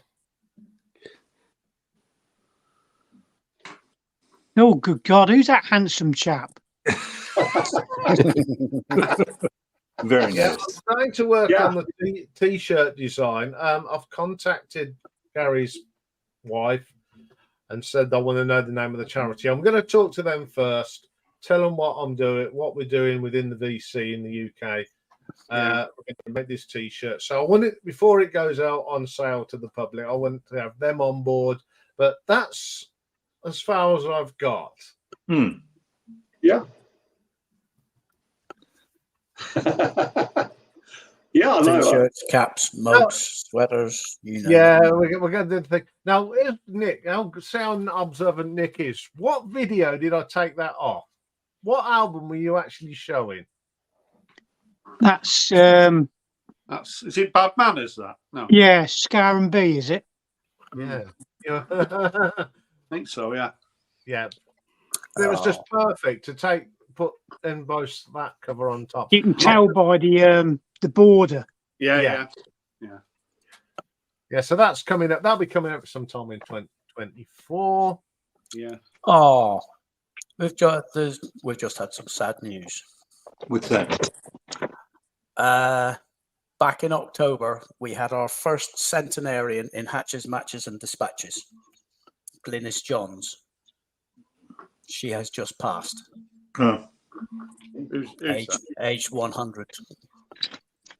What, you don't remember Glynis Johns? She was the mother in Mary Poppins. No, too young for that. The old movie from 1961. Mm-hmm. Yeah. What's Oh, Yeah, that's the album. Yeah, that is the very album. Yeah, so Batman wow? And this will pop up in a certain vinyl tag that's going around the VC at the minute. I've got I another wonder which. for the illustrious panel, but I think I'm on the wrong show. Right. How many records do you think you're going to buy in 2024? Oh, God. oh I'm God. going to buy more, of course. Yeah, well, you're starting from a low point, aren't you? Yeah. At least I've got a record deck. I can set the bar really low. Yeah, 0. yeah, yeah. Well, no, I as I said earlier on with Mike, I'm going to start hunting down Beaver's Frond. And just Every bits and time you bobs. say that, I keep thinking of Beavis and Butthead. Yeah. Very bad impression there. Come on, it's I a mean, good. Come on, who's? Well, I'll just We'll say. get more I'm going to say 20 plus. There you go. Right. I'm going to pick someone and they're going to answer. So I'm going to say, Mike, Vinyl Spiral, how many do you think? well, I've just had a look and I've already got 8 on pre-order. Yeah. That's the last one to be issued there comes out in March. What have you got on pre-order? Sorry? What have you got on pre-order? I've got Sleater Kinney on pre-order. Nadine Shah. Fleet of Kinney. Yeah. Yeah. Eric Mike likes them, doesn't he? Yeah. Yeah. They've not had the album out for a while. Who else have I got? Yeah. Well, Yardat. Yeah. Tisha Sadier, who's a singer with Stereolab. She's got a solo album out. Right. And also Colin Newman, who was with Wire. All right. Yeah. Solo album out. And he's coming to Jumbo Records at the end of January, and he's going to be interviewed by John Robb. So that'll be interesting. So I reckon I'll be buying over 100 records. No, you'd be well over 100, won't you? Well, probably. I just don't like to say my wife might. Right. What about the French vinyl addicts? How many do you think how many records will I buy next year? this year? This year, 2023. No, 2024. 2024. Yeah. Sorry. Yeah, no problem. My fault. I have no idea.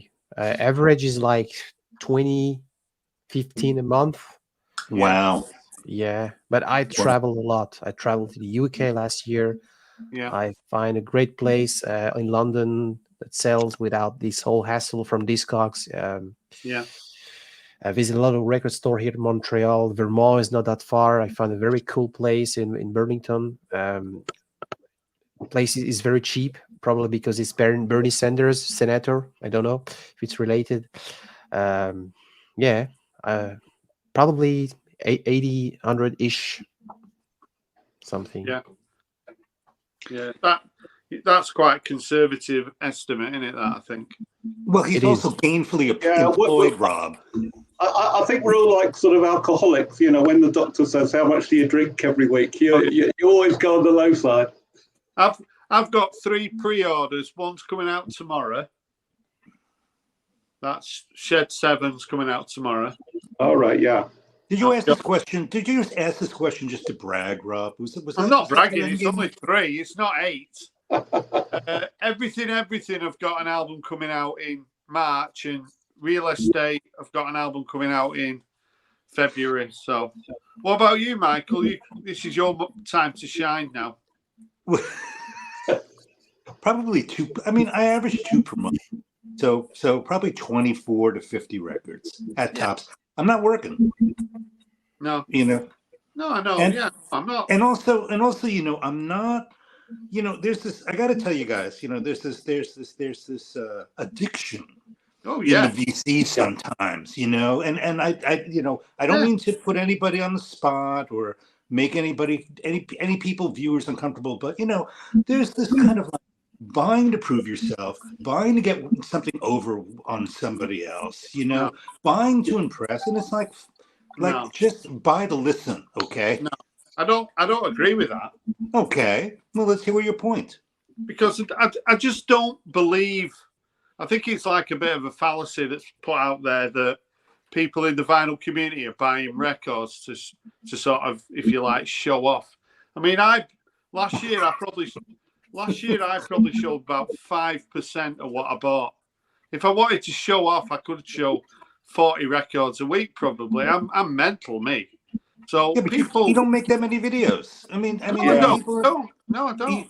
you don't make that many videos, and also you don't go on that many live streams. But I mean, there is this need, to show, to you know, and compete. It's you know, it's just kind of out of control. Well, I'm not talking about you, Rob.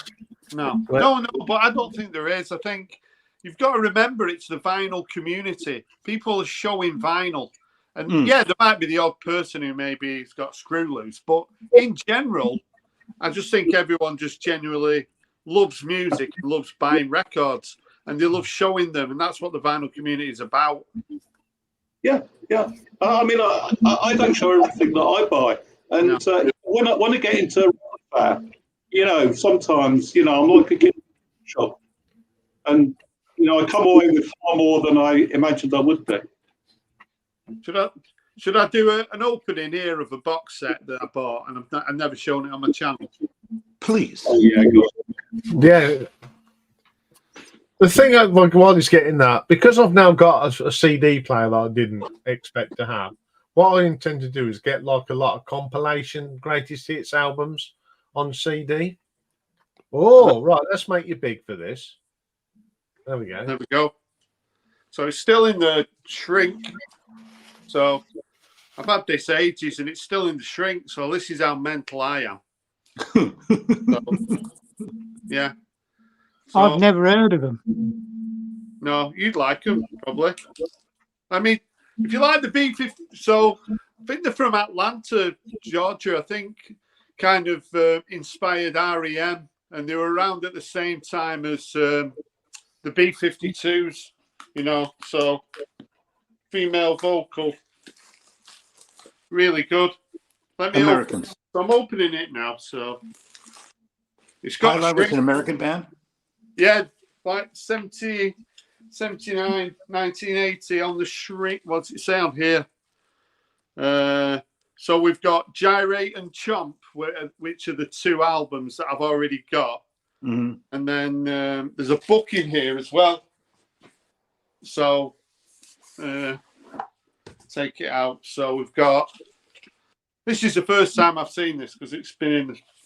So we've got this. Wow. That's it. Yeah. And then we've got this one. Yeah. So that's the back. And then these are the albums that I've already got a copy of this. That I've seen. Colored vinyl. And I've also got a copy of that. That's the debut, Gyrate. And then it comes with this book.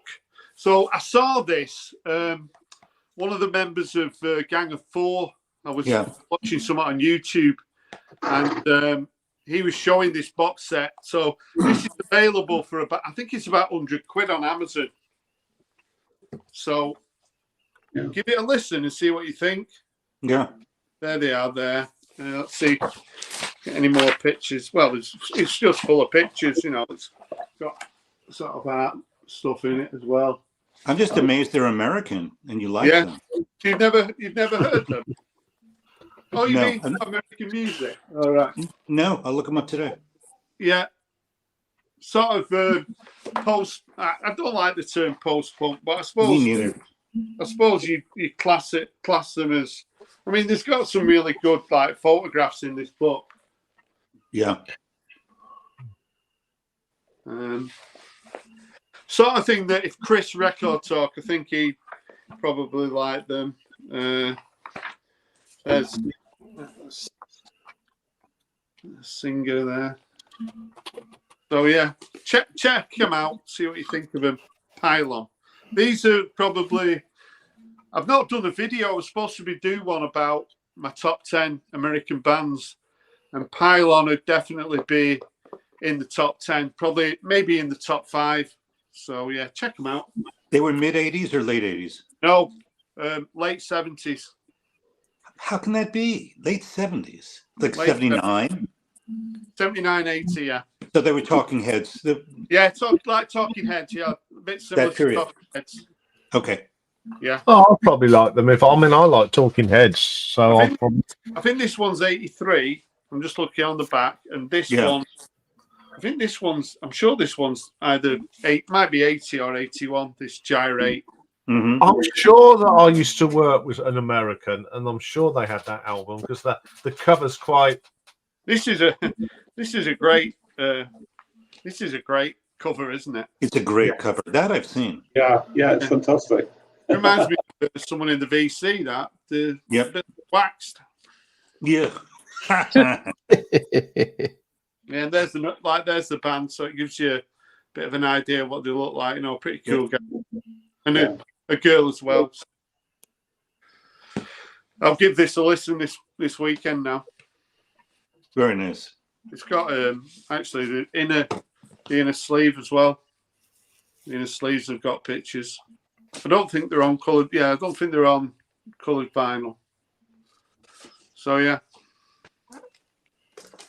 So I was just showing off, wasn't I? Yeah, but you've shown something a bit different. You see, Yeah. nothing wrong with that. You guys say something interesting. You don't like the term post-punk, but if I'm talking about Echo and the Bunnymen or Psychedelic Furs, Killing Joke, how do you describe which category would you rank? New wave. Well, New wave. Yeah. No, it's not new wave. No. New wave is OMD, Depeche Mode, So Minds. I don't know whether Mike agrees with this. So in 1980 and 1981, there was no such thing as post-punk. No. I read that sort of like in kind of like retrospect that Susie and the Banshees, were supposedly the first post-punk band.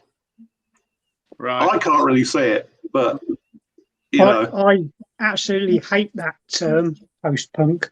Yeah. It doesn't really mean anything, does it? No. I mean, it's just a box. We just like to put things in boxes. Yeah. At the time, you just call it indie music. It just be it was indie rock. Yeah, indie. Yeah. Because I think people like bands like Depeche Mode or OMD, they were inspired by Kraftwerk, and other by Joy Division.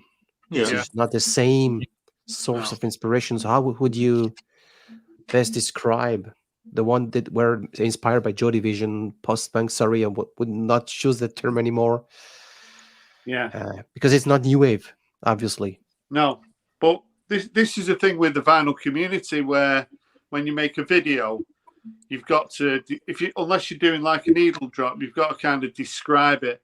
Yeah. So it's a bit of a lazy way of describing it. When when you're talking with your friends, I wouldn't say, "Oh, it's post-punk" or anything like that. They'd look at me as though I'd gone soft. Yeah, I mean, when I try and describe a band, I usually end up sort of comparing them to somebody else. Yeah. That's the easiest way to do it, though, Mike, isn't it? Yeah. When people, especially with bands that people haven't heard of, and you go, like I do. If you've never heard of these, if you like these, you're going to like these because they're very similar sort of sound. Yeah, exactly. If you look under King Gizzard and look at the descriptions that they use for them, there's about 10 different genres, isn't there? Yeah, there's proto punk, there's heavy metal, there's prog, there's dance. Yeah, psychedelic. Yeah, I know. Yeah, I mean, typically some journalist puts a couple of words together and people repeat it, and then it just becomes Yeah. what it is, and then everybody goes, "Why are we calling it that?" I don't know. But there's some really ridiculous stuff out there, and the one genre. I mean, luckily you don't hear it much in the vinyl community, but it's yacht rock. Yacht rock. Yeah, but that's And Jimmy Buffett. Nobody in the 80s would describe any band as yacht rock. It's something that's just sort of like cropped up a few years ago, and it means absolutely nothing. No. Yeah, it's very similar to hair metal. Right. What about dad rock? Yeah, that's another one. That's another new term. Yeah. I mean, I'm a big fan of the National, and a term that I've read a little bit about them is like, what do they call it? Sad dad rock. So that sums me up that I like sad dad rock. Yeah. And the other one that bugs me is pub rock. Pub rock, I like Nick Lowe and things like, and Dr. Feelgood. Yeah. Dr. Feelgood, yeah.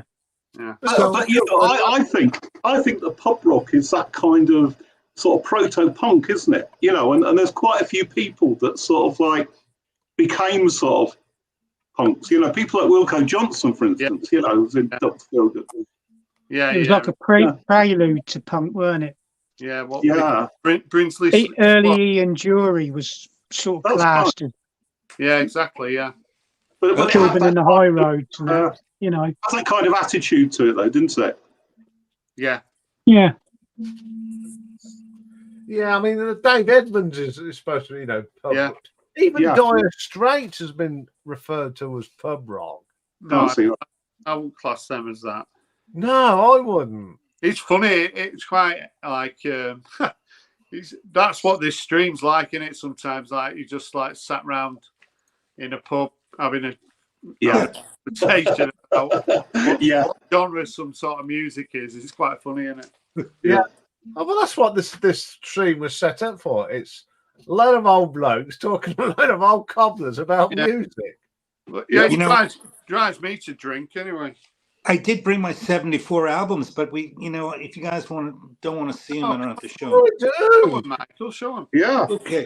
We always like I'll make it real quick. Okay. That's a good one. This is the only record that Jimi Hendrix played on. Did you hear me? It's the only one. That's a good one. I like any record cover with a giraffe on it. I'm all over it. Yeah.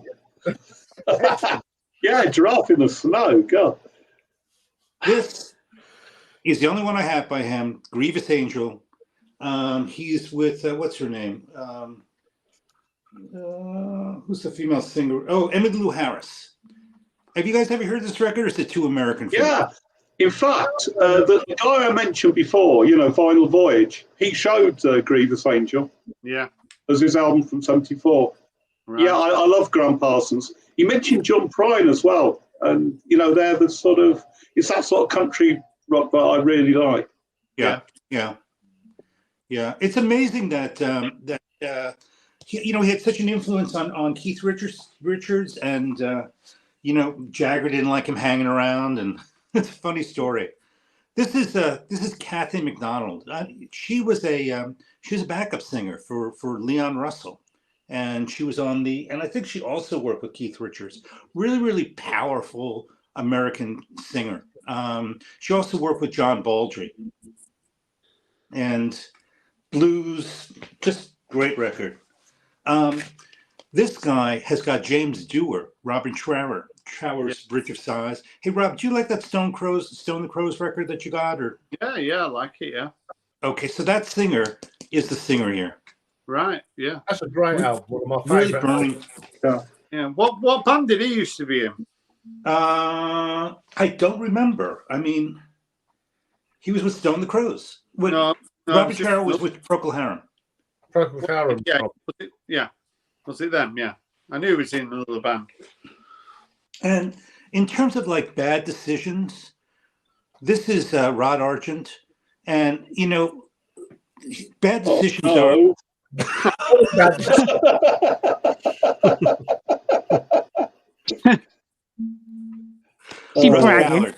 Russ Ballard, great singer. One American soul singer, Millie Jackson. This whole record is devoted to her being the other woman. Yeah, Okay. Do you know it? I've got one of her albums, live one. She likes to drop the old curse word now and again, doesn't she? Yeah. Yeah, it's really dirty. Yeah, it's good, that one. Good Yes. singer, though. She's a good singer. You know who told me about her? Static Traveler. Really? Yeah. Who's he? Huh? Who's he? Who's he? You love him. See this band? See this record? I saw this show 2 times. Wow. Okay, the live show, both in New York. Used to follow this band around. Every time they came to the States, I saw them. It's a great record. UK pressing, OG. Yeah. Do you see the ring wear on that, Ian? Yeah. Yeah. It's something about Americans, isn't it? They can't look up for their covers. The award for bad outfits goes to Refugee. Okay, now these guys came out of the nice. This was kind of like when this was Patrick Moraz, you know, who went to Yes. He went. I think he started on Relayer, and this was supposed to be a competitor to Emerson, Lake and Palmer. They only did one record. Right. 2 more. Oh, okay. no. Now, repeat after me. I mean, look at the name of this record. Look at that. Where's Stevie when you need him? Who's she? Yeah. And lastly, okay? Now, Nick of Nick's Vinyl Buddy says that the video that I did for James Griffith was his favorite video last year. Keep on Smiling. And I'm so proud of that video. Yeah. It's an inside joke. Okay, I'm done. Thank you very much. The Swiss keyboard player make me small. I'm trying. The Swiss keyboard player Patrick Morat would join Yes on Relayer. He played on Refugee on that one. Yes. Did I say that? No, I'm adding a comment. Sorry, I'm adding a comment to your great selection, Michael, of records. I show Relayer on the albums I showed before. Yeah. So this is my pinch of French salt that I am adding. Yeah, going back to Carl Tweed, Millie Jackson, that one with the toilet. I think it was #1 in one of my stinker album covers. I can tell you a worse one. What's that? It involves a man with a fish face. Yeah, wonderful. Prince. Love sex. That's it. Love sex. That's the most revolting sleeve I've ever seen. Regardless of who it is, and I know he's there covering his bits and whatever. I think it's one of the most revolting record sleeves I've ever seen. Should we all guess which 4 guests Nick will have at his dinner party? Who do you think he'll choose? Ian Dury. I was going to say that. Yeah, Ian Dury. Yeah. Yeah. Who else? Foxy. Who? Suggs. Madness. Yes. Someone from Madness, yeah. Yeah, I don't think it'll be Suggs, though. You think it might be Chaz? Chaz Smash, yeah. Look at Nick here now thinking, bastards. Joe Strummer. No, not Joe Strummer. I'm trying to think who he I don't get on with the Clash, to be honest. No, he doesn't. I'm trying to... He's not going to be Paul Weller because he's an arsehole. Nobody... It's funny because nobody has said Paul Weller yet, you know, and I'm not surprised because he's just... in it. I mean, I said, yeah, I'm trying to... which female... Apologies for the coughing. Which female would Nick choose? I'm trying to think. Oh, I know. Pauline Black, maybe. Pauline Black. I've got you there, Anna Nick. Pauline Black, she's going. You've met her, didn't you, for the week? I have met her, yeah. At a Yeah, I gig. bet you're on a promise there. I was thinking about picking 4 artists who are like either like murderers or committed crimes. You know, like Jim Gordon, who like Yeah, took a hammer to his mother. You know, that's a different community you need to join, I think. Yeah. Oh, you got 2 of them right anyway. No, that's not bad. Oh. That. what's if you that? wanted a boozy party, you'd invite Bon Scott, John Bonham, Keith Rick Moon. Moffat, Dean Yeah, Martin Lemmy. McGowan. and Dean Martin and yeah. Yeah. McGowan, yeah. Invite him, wouldn't you? And quite a few people have invited Susanna Hoffs, you know, from the Bangles. Really? Yeah, Well, we know why Richard invited her. I know, yeah. I thought it was going to be like David Bowie and Mark Bolan, but it were like Toya, Susanna Hoffs. I can't Yeah, remember. you can get the picture. You can get the picture. I was a bit shocked by some of Richard's choices. You know, the album he went for is sounds like a greatest hits. Which one did he choose? Was it Sex Human? Pistols. He went for Sex Pistols. Ah, And I right. thought it's bound to be ABBA or No. Slade or Bowie. Yeah. Yeah, He could I have. was really surprised. Particularly He as that could have. was what I was He could gonna have show. picked the soundtrack to the Great Rock and Roll Swindle. I mean, really, that is a greatest hits of the Sex Pistols, isn't it? Never mind the bollocks. Well, yeah. It Yeah, is it their is, own yeah. album, so. You know, Rob, you have the honor of watching every single one. So I'll ask you. Did anybody choose like 4 hot women as their dinner party guests? Well, I think Richard may be the only person who's chose like 4 women. A lot of people have not chose any women. Interesting. Lots of people have gone for Kate Bush, haven't they? Yeah, a couple for Kate Bush. Like I say, what I should have done at the start was keep a note of everybody, you know, and who they chose. But yeah, a few people stick in your mind, you know, that are sort of someone. You can. Funny thing though, as well, you get to find out people who haven't actually watched the video. You know, they've obviously read the questions and then responded. You know, because it's not everybody's going to watch my video, are they? They're going to see the questions or see somebody else's response and then, you know, give their replies. I don't expect everybody to watch my video, but sometimes they'll show a record and I think, oh, they're going to say that's one that I show, and they don't say anything. So pretty obvious, isn't it? See, What do you think the ratio? I'm sorry. Yeah, I was a clever Dickie when I watched it. I had a notebook and pen in front of me. Yeah. And I was writing down stuff as you was showing yours. Well, when I watch people's videos, I'm starting commenting straight away. I don't watch the video and then, because I'm watching that many, I'll get mixed up, won't I? So, what are we going to say, Michael? I was going to say, I wonder what and I do mean to take the piss here, but I wonder what the ratio of your vinyl tag versus some of the other new vinyl tags will be. I mean, what do you think? You think it'll be a ratio of like 100 to 1? Well, it's a little bit unfair because what happens is there's the vinyl tag, and then it started about maybe 2 years ago during sort of COVID. You got like a jazz vinyl tag, and you got a heavy metal vinyl tag, and there's alternative vinyl tag. So There's a punk. Yeah, there's a punk one, and really they're not as accessible. I'd like to do the jazz one, but I watched it and there's no way I could answer those questions.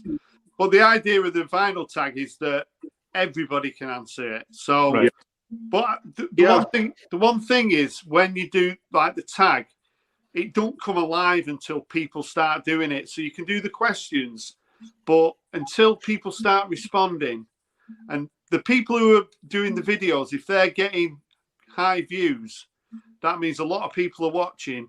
They gain subscribers, and that's the whole point of the vinyl tag. It brings us closer together. So, Did you ever see the one Vinyl Richie did? the laundry tag. Yeah, I might have he seen was that. holding up his clothes, which Yeah, showing he the tags. Yeah. I Yeah. turned off when he held up a cruddy pair of underpants, but he. Yeah. Oh dear, oh dear. It's coming up with a good idea for a tag, isn't it? Well, It's- that tag, I tried to make it so that it's 20 tags in a tag. So every question could be a tag. I've got like a lot of questions that I could have put in, and I just thought, I'm not putting that in because I might want to have it for myself, you know. But that's what to me, that's what you got to try and do. Make 20 questions. Each question could be a tag on its own. Have you seen Rob Ison's? No, I haven't watched that one yet. I haven't Yeah. watched. It's I really. I saw it earlier. Yeah, because Rob gives the same answer to about 6 questions. Oh, right, yeah. I won't tell you. I won't tell you what it is. But Good point. I did- Can you put Carl's thing back?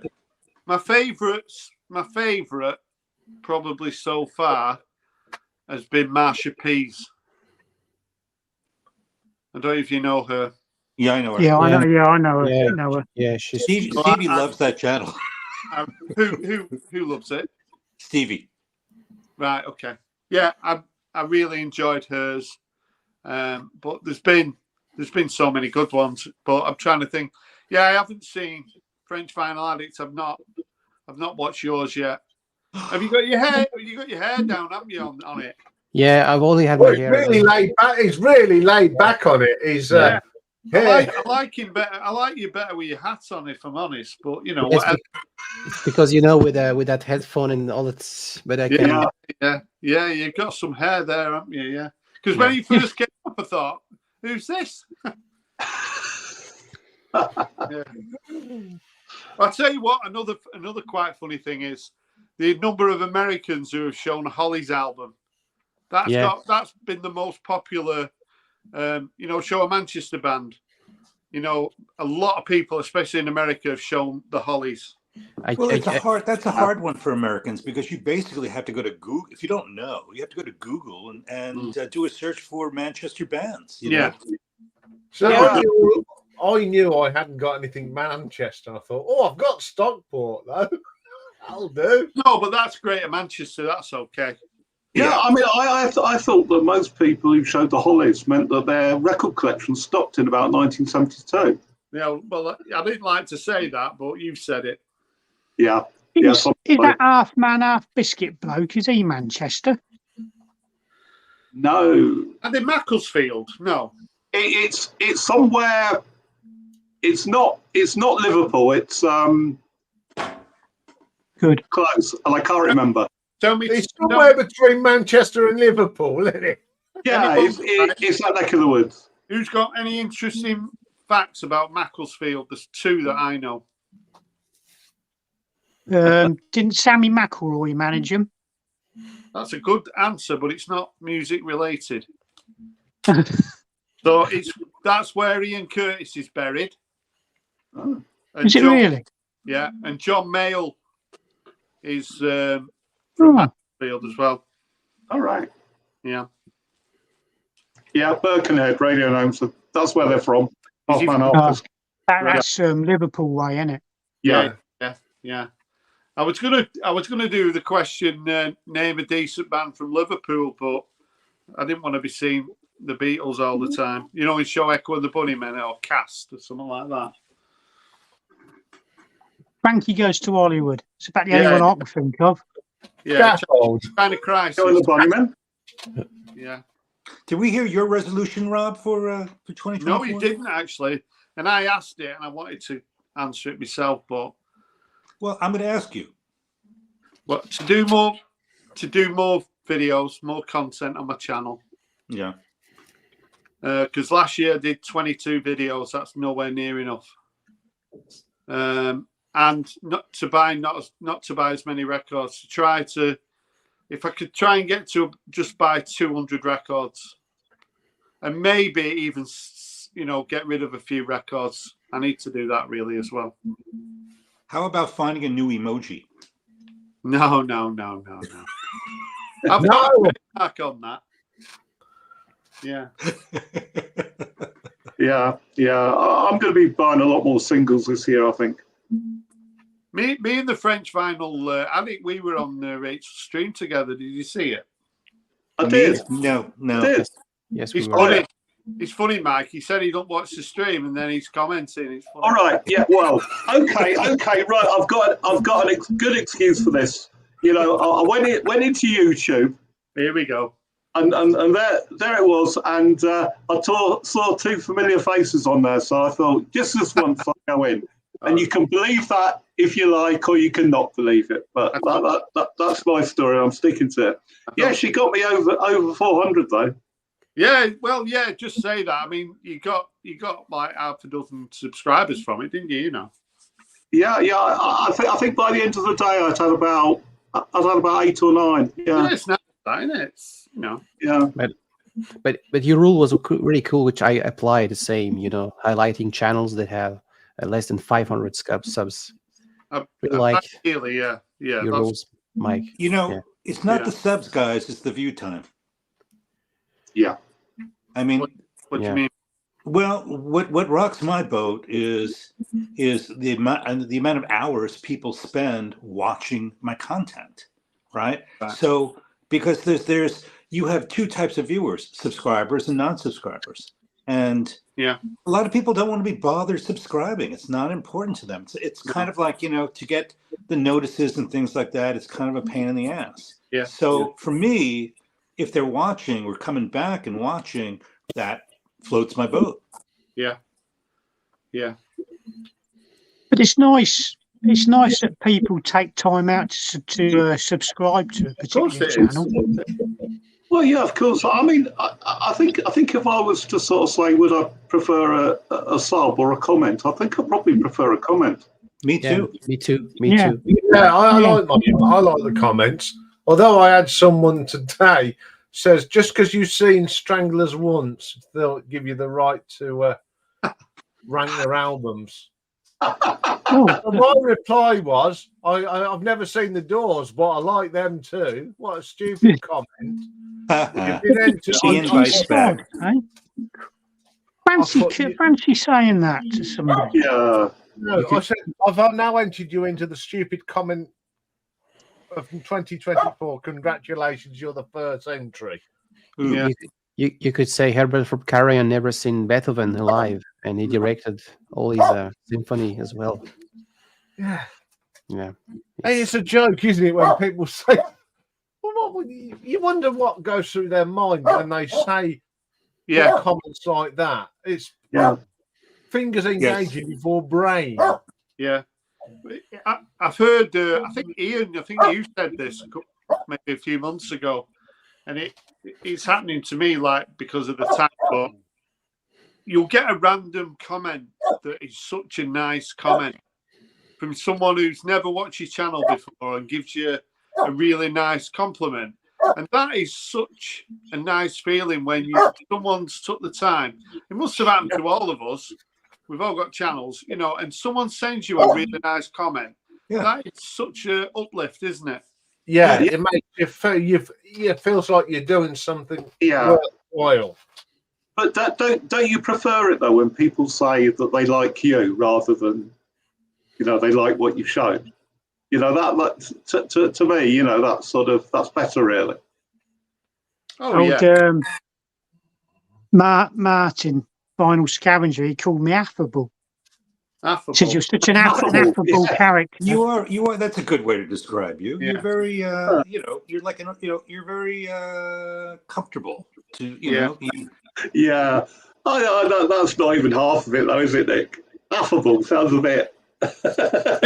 Can I ask the French vinyl addict, what do you think the differences are between sort of the people from Britain that are in the vinyl community and the American? Do you think they're the same, or is there a difference? There is a difference, yeah. There is definitely a difference. I would say people from the eastern part of the US are maybe more close to the European time. They have more connection. I can follow people from like Grant's Warehouse or people from California. They have no idea what's happening in Europe. No. maybe disconnected. They know the Beatles are the usual suspect. Yeah. I like the UK community. Really, it's a great gang. It's like a family. It's friends. America is very like wide. You cannot get to know all the channels, Yeah. and people are staying like. I'm trying to get into the vinyl community of people in Boston, Toronto, Vancouver, but it's hard because people are together. They've been chatting for years together, so it's hard to come Yeah. jumping in. In there, yeah. Yeah, they are all good people. Yeah, they Nothing are. wrong, but No. Yeah. I mean, I think there's some absolutely brilliant Canadians Yeah. in the VC. I You know, quite a few. I mean, you mentioned two of them, Rob, who I might have mentioned, and that's Mike, MGK Boston, and Jack, Vinyl Martini. But there's Yeah. also, Brian, Embryonic Robot. yeah, He's brilliant. Some But- French guy. but Yeah. Jack, Yeah, it was funny, going back to MK Boston, when I did my first competition with that 30-minute tape, he put one in one of the best videos because it was all music I'd never heard. I mean, he went, he won it. Yeah. And when I sent him the thing, I had such a nice email from him. You know, it's nice when someone goes out and sends you a private email. Yeah. I think you make a good point there about there's so many really nice people in the vinyl community, but they've all got their own little network, and they're with people who have probably been in the VC making videos at a similar time. Yeah. And when you come in and you're new, it's not easy to sort of find your little niche, is it, and your little group. So you've either got to find a group that'll just, accept you. Not that they wouldn't accept you, but you've got to try and communicate with people who started the channel at a similar time to you. Yeah, because you feel, well, we're all in the same boat with this, and I mean, apart from you guys, I mean, it's people like Berwickshire Mike, Ben Rankins down in Melbourne. Yeah, Ben. Yeah. I mean, Ben and I have got a real sort of like similar taste in music, except all of his albums are Australian. I know. There's some absolutely brilliant stuff that we know nothing of. Yeah, talking of Australians, it'd be lovely if we ever got Lloyd up on here. Oh yeah, because Lloyd's a great guy. I like Lloyd. I tried because I remember when I first went on another stream, getting you involved is very hard. That's why I try and welcome people and make them feel very welcome. And I'm so Ramon. I mean, you, but now you're sort of you can just come in, can't you? Yeah, you're part of the furniture now. You're a regular face on here, and I am not the frog anymore. I think you should do a video, and the video should be how to pronounce my name. Yeah. You should do a short. Now you know. Now you know why I never said about my name. I was saying French, but people were keeping on asking, "Hey, what is your real name?" So I had to answer. Yeah. I just call you Rami. Rami, yeah. It's fine. Yeah, I think that's a good night. Then we will don't get in that. Rami is short. It's simple. But I've always wanted people to feel welcome and come back. Yeah. Okay. So I'm Rob, out of here, folks. Yeah. Okay. What was your take on my entrance into the vinyl community? Looking back, didn't go very well, did it? I think you didn't. You've got to read the room, haven't you? You've got to read the room. So you've got to get to know your enemies a little bit more. Get to know people a little bit more before you've got to be a bit cautious, I think. But it depends. Your personality is, you're not a young kid, are you? So you just came in and you were yourself. But if certain people take umbrage to it, they'll never forget it, will they? So, but you settle, you're part of the team here, aren't you? Big time. Yeah, absolutely. Will you be doing any more of those buying type videos, Michael? I don't know yet. I don't know. That remains to be seen. Yeah. I really enjoyed that. Something totally different. Thank you. Yeah. And amazing to see record store. I mean, I wish people in America would do something like that as well. Yeah. Maybe people over here in Britain should do it. It's not always easy though, is it, to sort of feel comfortable, get permission to start in someone's shop? It's not always easy to do that. Right. Yeah, I mean, Steve Carlson does quite a few, doesn't he? Who? Steve Carlson. Oh, does quite a few record stores. Right, yeah. See, I'm lucky. I've got ones that are really keen to, they see it as a business thing, don't they? They see it as advertising, free advertising. Yeah. And PR. I mean, what you're doing is a great thing. You're gonna bring them business. My record shop, he's going to start a channel. Great. So I'm going to help him kind of. He's been chatting to me. Can you imagine what he's been like? It's like chatting to me about it. So I've been telling him all the do's and don'ts. And so he's going to be setting up his channel before Record Store Day because he's part of that. So, well, he's in Berries. So what's the record store? I think you mentioned it before and I can't remember. Oh, it's called Wax and Beans. So that's it. Yeah. He's starting a channel. So I would imagine what he'd do. I've spoke to him. He'll probably drop a video every Thursday showing all the new releases that are going in the shop. I've told him if he puts a video like that up every week, he'll get good views. Yeah. Well, he needs to get... If you go on, Rob, and he puts your name on it, that'll pick him a few up, won't it? Yeah, I've promoted him on my channel and stuff like that. So I have a question. I took part yesterday with a German because I speak German as well. Yeah. Better than English, by the way. Yeah. And these people were like vinyl community, and there were some guys like really high experience with the tech and the gears, talking about hi-fi turntables. Yeah. Is there a community in the UK of those people, or is there some connections, or nothing? We're not really into that, are we? We it's all about the vinyl itself, isn't it? And the music. Yeah. Okay, yeah, we get a record decks now. I brought a nice new record deck and I did my little video, but that's as far as it go. I won't do any more on it. I think there are a few channels that do deal with sort of hi-fi and the quality of the setup, etc.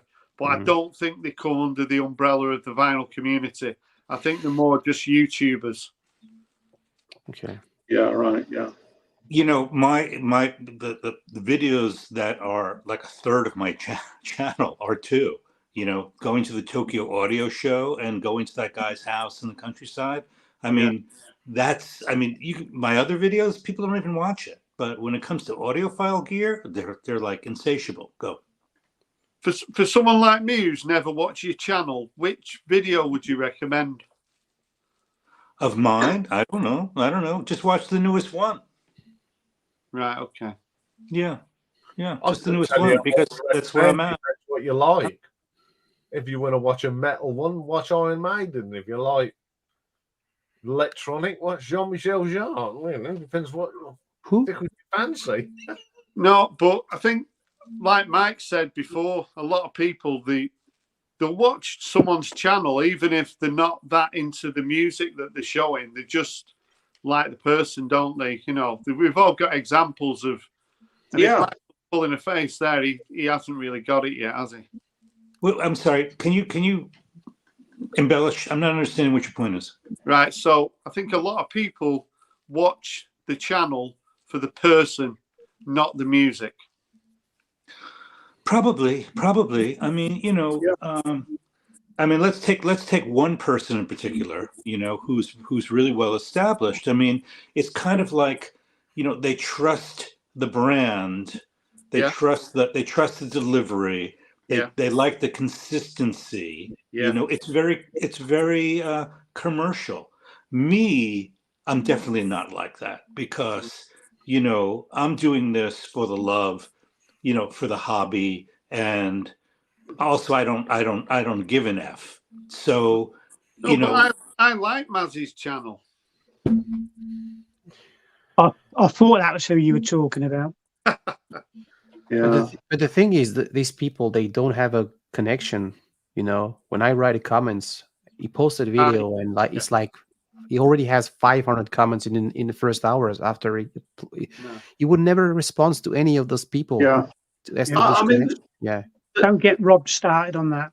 I made a video about that and it went viral. So Yeah, yeah. yeah.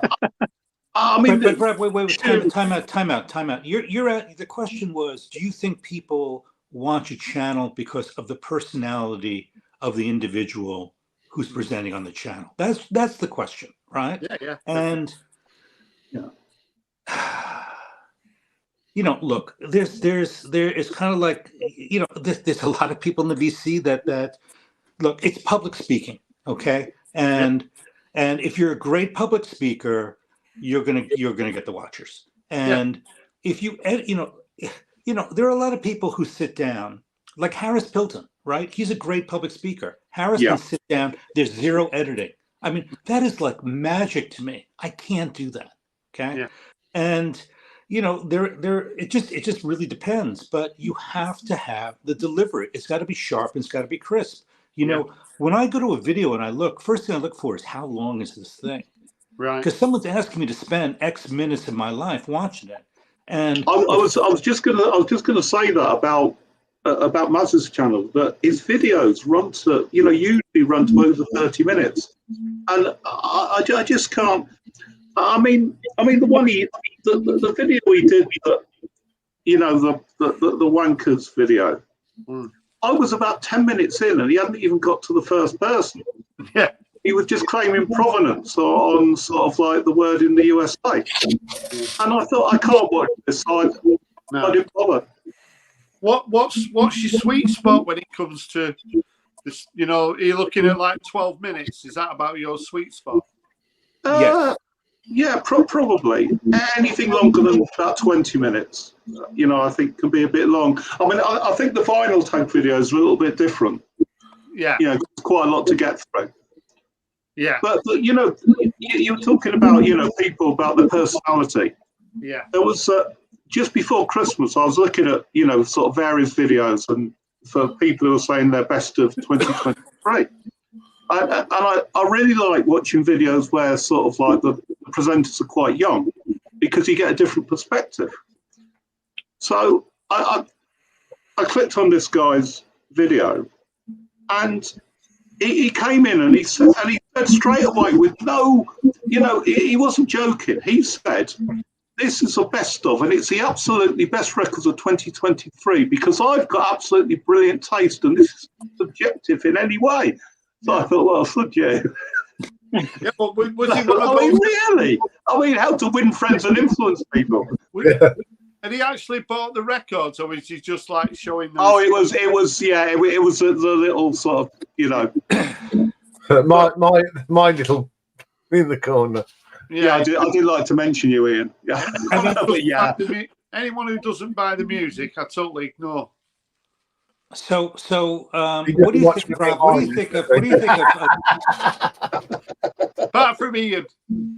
what do you think of metal theologians' style and delivery? And Never watched one of his I videos. don't know him.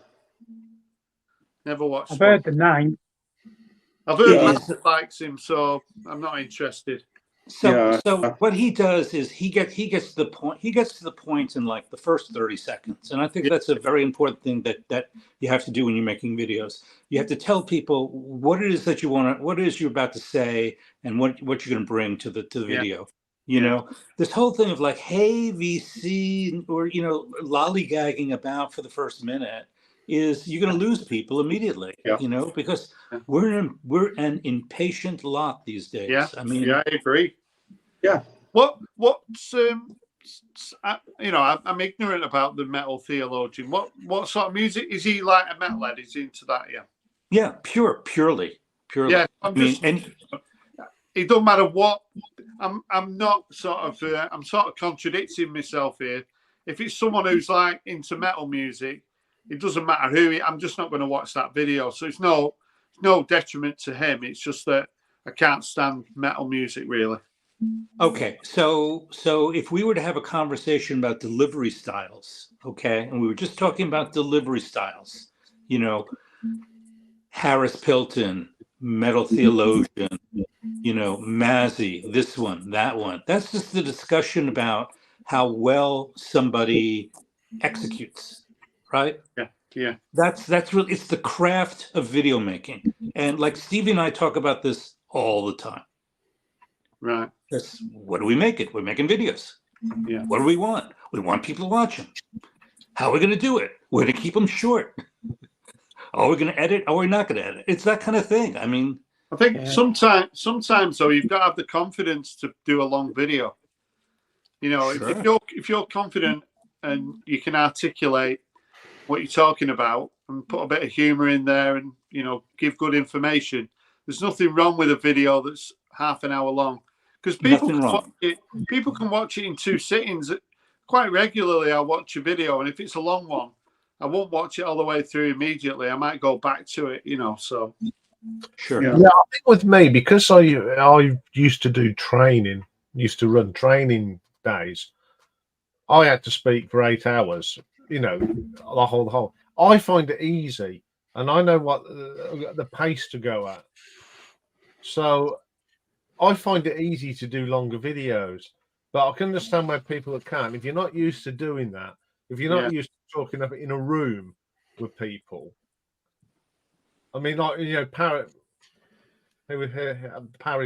Hilton, he spoke in public because you get focused on him straight away. But there's some people that you know they've never spoken in for probably more than 5 people in a room because they're rigid. You've got to be relaxed. If you were to do that, if I were to do a training session, a 3-hour training session like that, you got to be relaxed and you can walk. And it's like watching stand-up comics. Sure. You've got to. They always move around. When I used to train, I never stood in the same place. I'd walk up and down, and I use my hands a lot. And obviously, you must notice I use my hands as an expression. It's something that I learned when delivering training. Use your hands, and it expresses unique. Yeah, it's very hard to explain that, but that's why I use my hands a lot. Iain, yes. What are the trade secrets behind your channel? So, if you're talking for an hour about the ranking, have you got notes written down? Because I'm taking it you do, because the way you articulate about each track on an album, there's no way that's just coming off the top of your head. So how do you do that? Bullet points. Right. I do my scripts. I call them scripts, but when I used to do training sessions, you can't do training sessions without bullet points. Yeah. Because you do know. Yeah. What I do, I basically have it. I don't have the screen in front of me because I can't look at myself. I hate doing that. So I've got on my screen, I've just got my bullet points on screen, and I'll just sit here clicking down, and it's just bullet points. And then it just like the song. I go, yeah, that's got a good bit of bass. That's got a good bit of drumming. The vocal's good on there. I'll put that, and then when I look at it, I know the track, I can elaborate. So it's a half ad hoc, and not half of it is bullet points. There's not reams and reams of bits of word. It's just words. Only I know what I'm doing. You look at someone's script. One day I might actually put up a script just to show you what I write. It doesn't make sense to the common man. For me, it's perfect. Yeah, I mean that sounds familiar from my working life, and I mean, the worst thing you can do is to write out every word that you're going to say, because then you read it and it sounds like you're reading it. Yeah. You know, and also it kind of shuts your mind down a bit, doesn't it? You know, if what's that? Oh, that's Right. good. What is So that? this is so. If you want to see some memorabilia that's going to be auctioned, Can you make it? Can you make him big, Ian? Right, Can you make Rob big? Maybe big. Well, you're big, right? Okay. So if you want to see that, Okay, right. slowly. Yeah. Right. So when I was doing the tag, I had this in front of me, and it was just sort of saying all the, the questions. Yeah, yeah. There's a question there that I changed. I think it was. Can't remember what I changed it to, but that was the teenager question, I think. So I swapped it round. So I've got some questions there, and then there are the other questions there. And you made it big so you could read it from a distance, right? Yes, but it was only. It's not a script. It's just saying what the actual questions were. So Yeah. Was it I'll one give you a take, Rob? So the trade secret. Yeah, I've made it small. So what I did was kind of about 3 days before. See, you get criticised. Oh, it's like you getting it organised. But I did like a video with some of the questions, and I just watched it back, and I thought some of these questions I can do better questions. So I was like working on trying to get the best questions. Like one of the questions that I added was, the country that has the best. Which country would you choose that has the best music?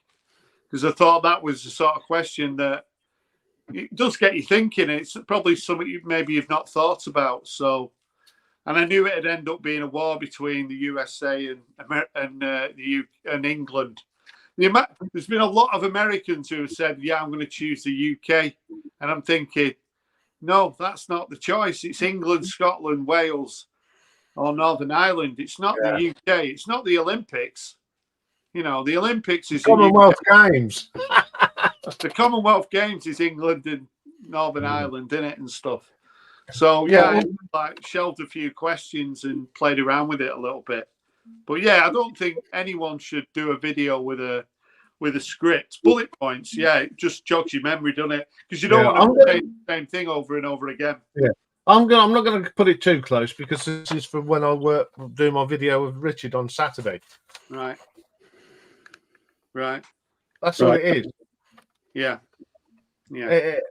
All that's got on is what number it is and where it got in the chart and what year. Yeah. I don't need to write how good it is because I can talk about that. Yeah, exactly. Yeah. You don't need to put reams and reams and reams. There are some people, see, in the vinyl community, like you say, there's all different sort of styles, but there are some people who you can just tell that really they've just had a look on Wikipedia and they're just talking about what, all right, they've got a delivery style, but really they've been reading Wikipedia, and I'm not really that interested in them sort of channels. I want a little bit of your sort of experience, personal experience with the music. Yeah. More than just, if I want to know about a record on Wikipedia, I can just get my phone out and have a look, That's it. You just exactly. What I do is brief history. I mean, some people like, the sort of being sort of like bombarded with sort of random facts, Yeah. And I mean, I can't really do that, and you're dead right, Rob. You need to put a bit of feeling into it. You need to say what it means to you, Right. and your experience. And some people don't like that. They go, "Oh, you're just saying whether you like it or not." Yeah. Well, I'm not going. When I first started making videos, I didn't like Vinyl Richie. I thought he was a bit of a prick. But I didn't honestly, I didn't even subscribe to him. This is like in the days when the VC was probably about 15% of what it is now, and I just couldn't be doing with him. And I didn't even subscribe to his channel. But then one day he left a comment on one of my videos, and I ended up sort of. He didn't know that I thought he was a prick, but I just And then I realised he wasn't a prick. I really like him, and to me, he's somebody who's. One good thing about Vinyl Richie is you notice when you leave a comment, a lot of the time he's watched the video, he leaves a comment as well. And also, I think he's someone who's really benefited from live streams because I think he comes across really well on live streams, better than most, I think. I mean, there's two things about Vinyl Richie. One, what I learned this week is that he's not just punk. No. I mean, he's got an incredible collection. Yeah. And the other thing is the way he begins his videos. It's trademark. And actually, what I asked you to do, Rob, take a look at the way Metal Theologian begins his videos, and think about the way Vinyl Richie begins his videos. It's very similar. That was the point I was making. Yeah. And also, that's it. Yeah. You say about a trade, it's his kind of trademark. I mean, Mazzy at the end of his video says Mazzy loves you, and that's one of his little trademarks, isn't it? See, mine's greetings. Yeah. It always annoyed me that. So my wife is my final editor. Okay, so before I post a video, I have my wife look at it, and oftentimes there are cuts. And the reason why there are cuts is she goes, take this out. And I go, why? She goes, because you're offering an opinion. Okay. I don't want to know your opinion. I want to form my own opinion. And a lot of times she's right. Yeah, but I mean, I've influenced a lot of people.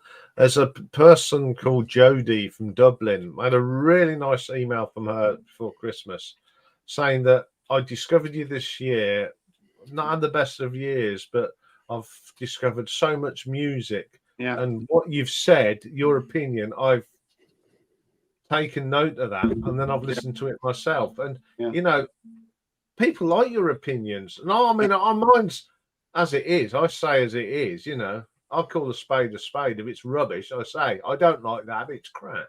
Yeah. Yeah, but other people's opinions are a starting point, aren't they? Yeah.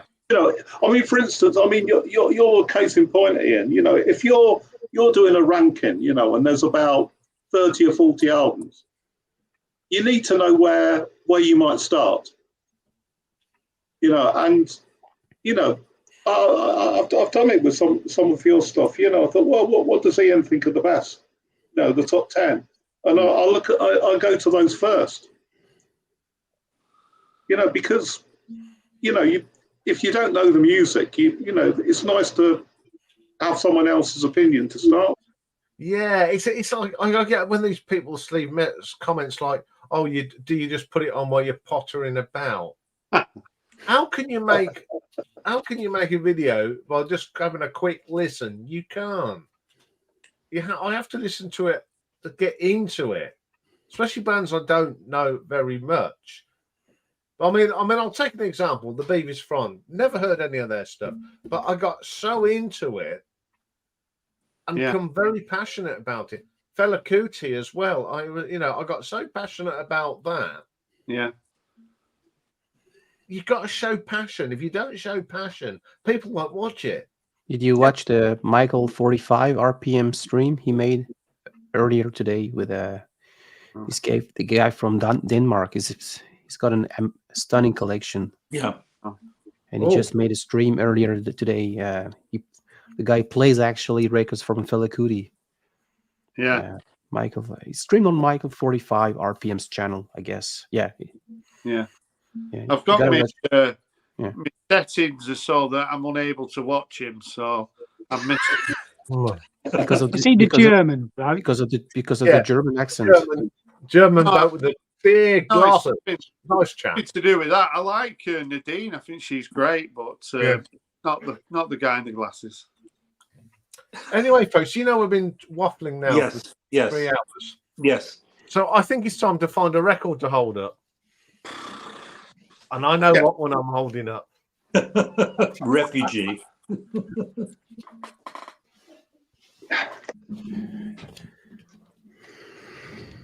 Oh, Kimono My House. It's because of you. That's traditional Japan. Thank you. I'm just Zoo going time to is me and you time. Okay, thank you very much, chaps. Thank you very much for listening to us to waffle on for nearly 3 hours. It's Bye, Rami. always a pleasure. Thank you to Rob, Yep. Bye, guys. Ramon, Take care. everybody. Robbie, Michael, Nick, and Mike, and Have a great Dave. rest Who's of the not feeling week. very well. We'll see you all next week. Bye for now. Bye bye. Bye. See you, Yeah. folks. Bye bye. Bye. Cheerio. Ugh.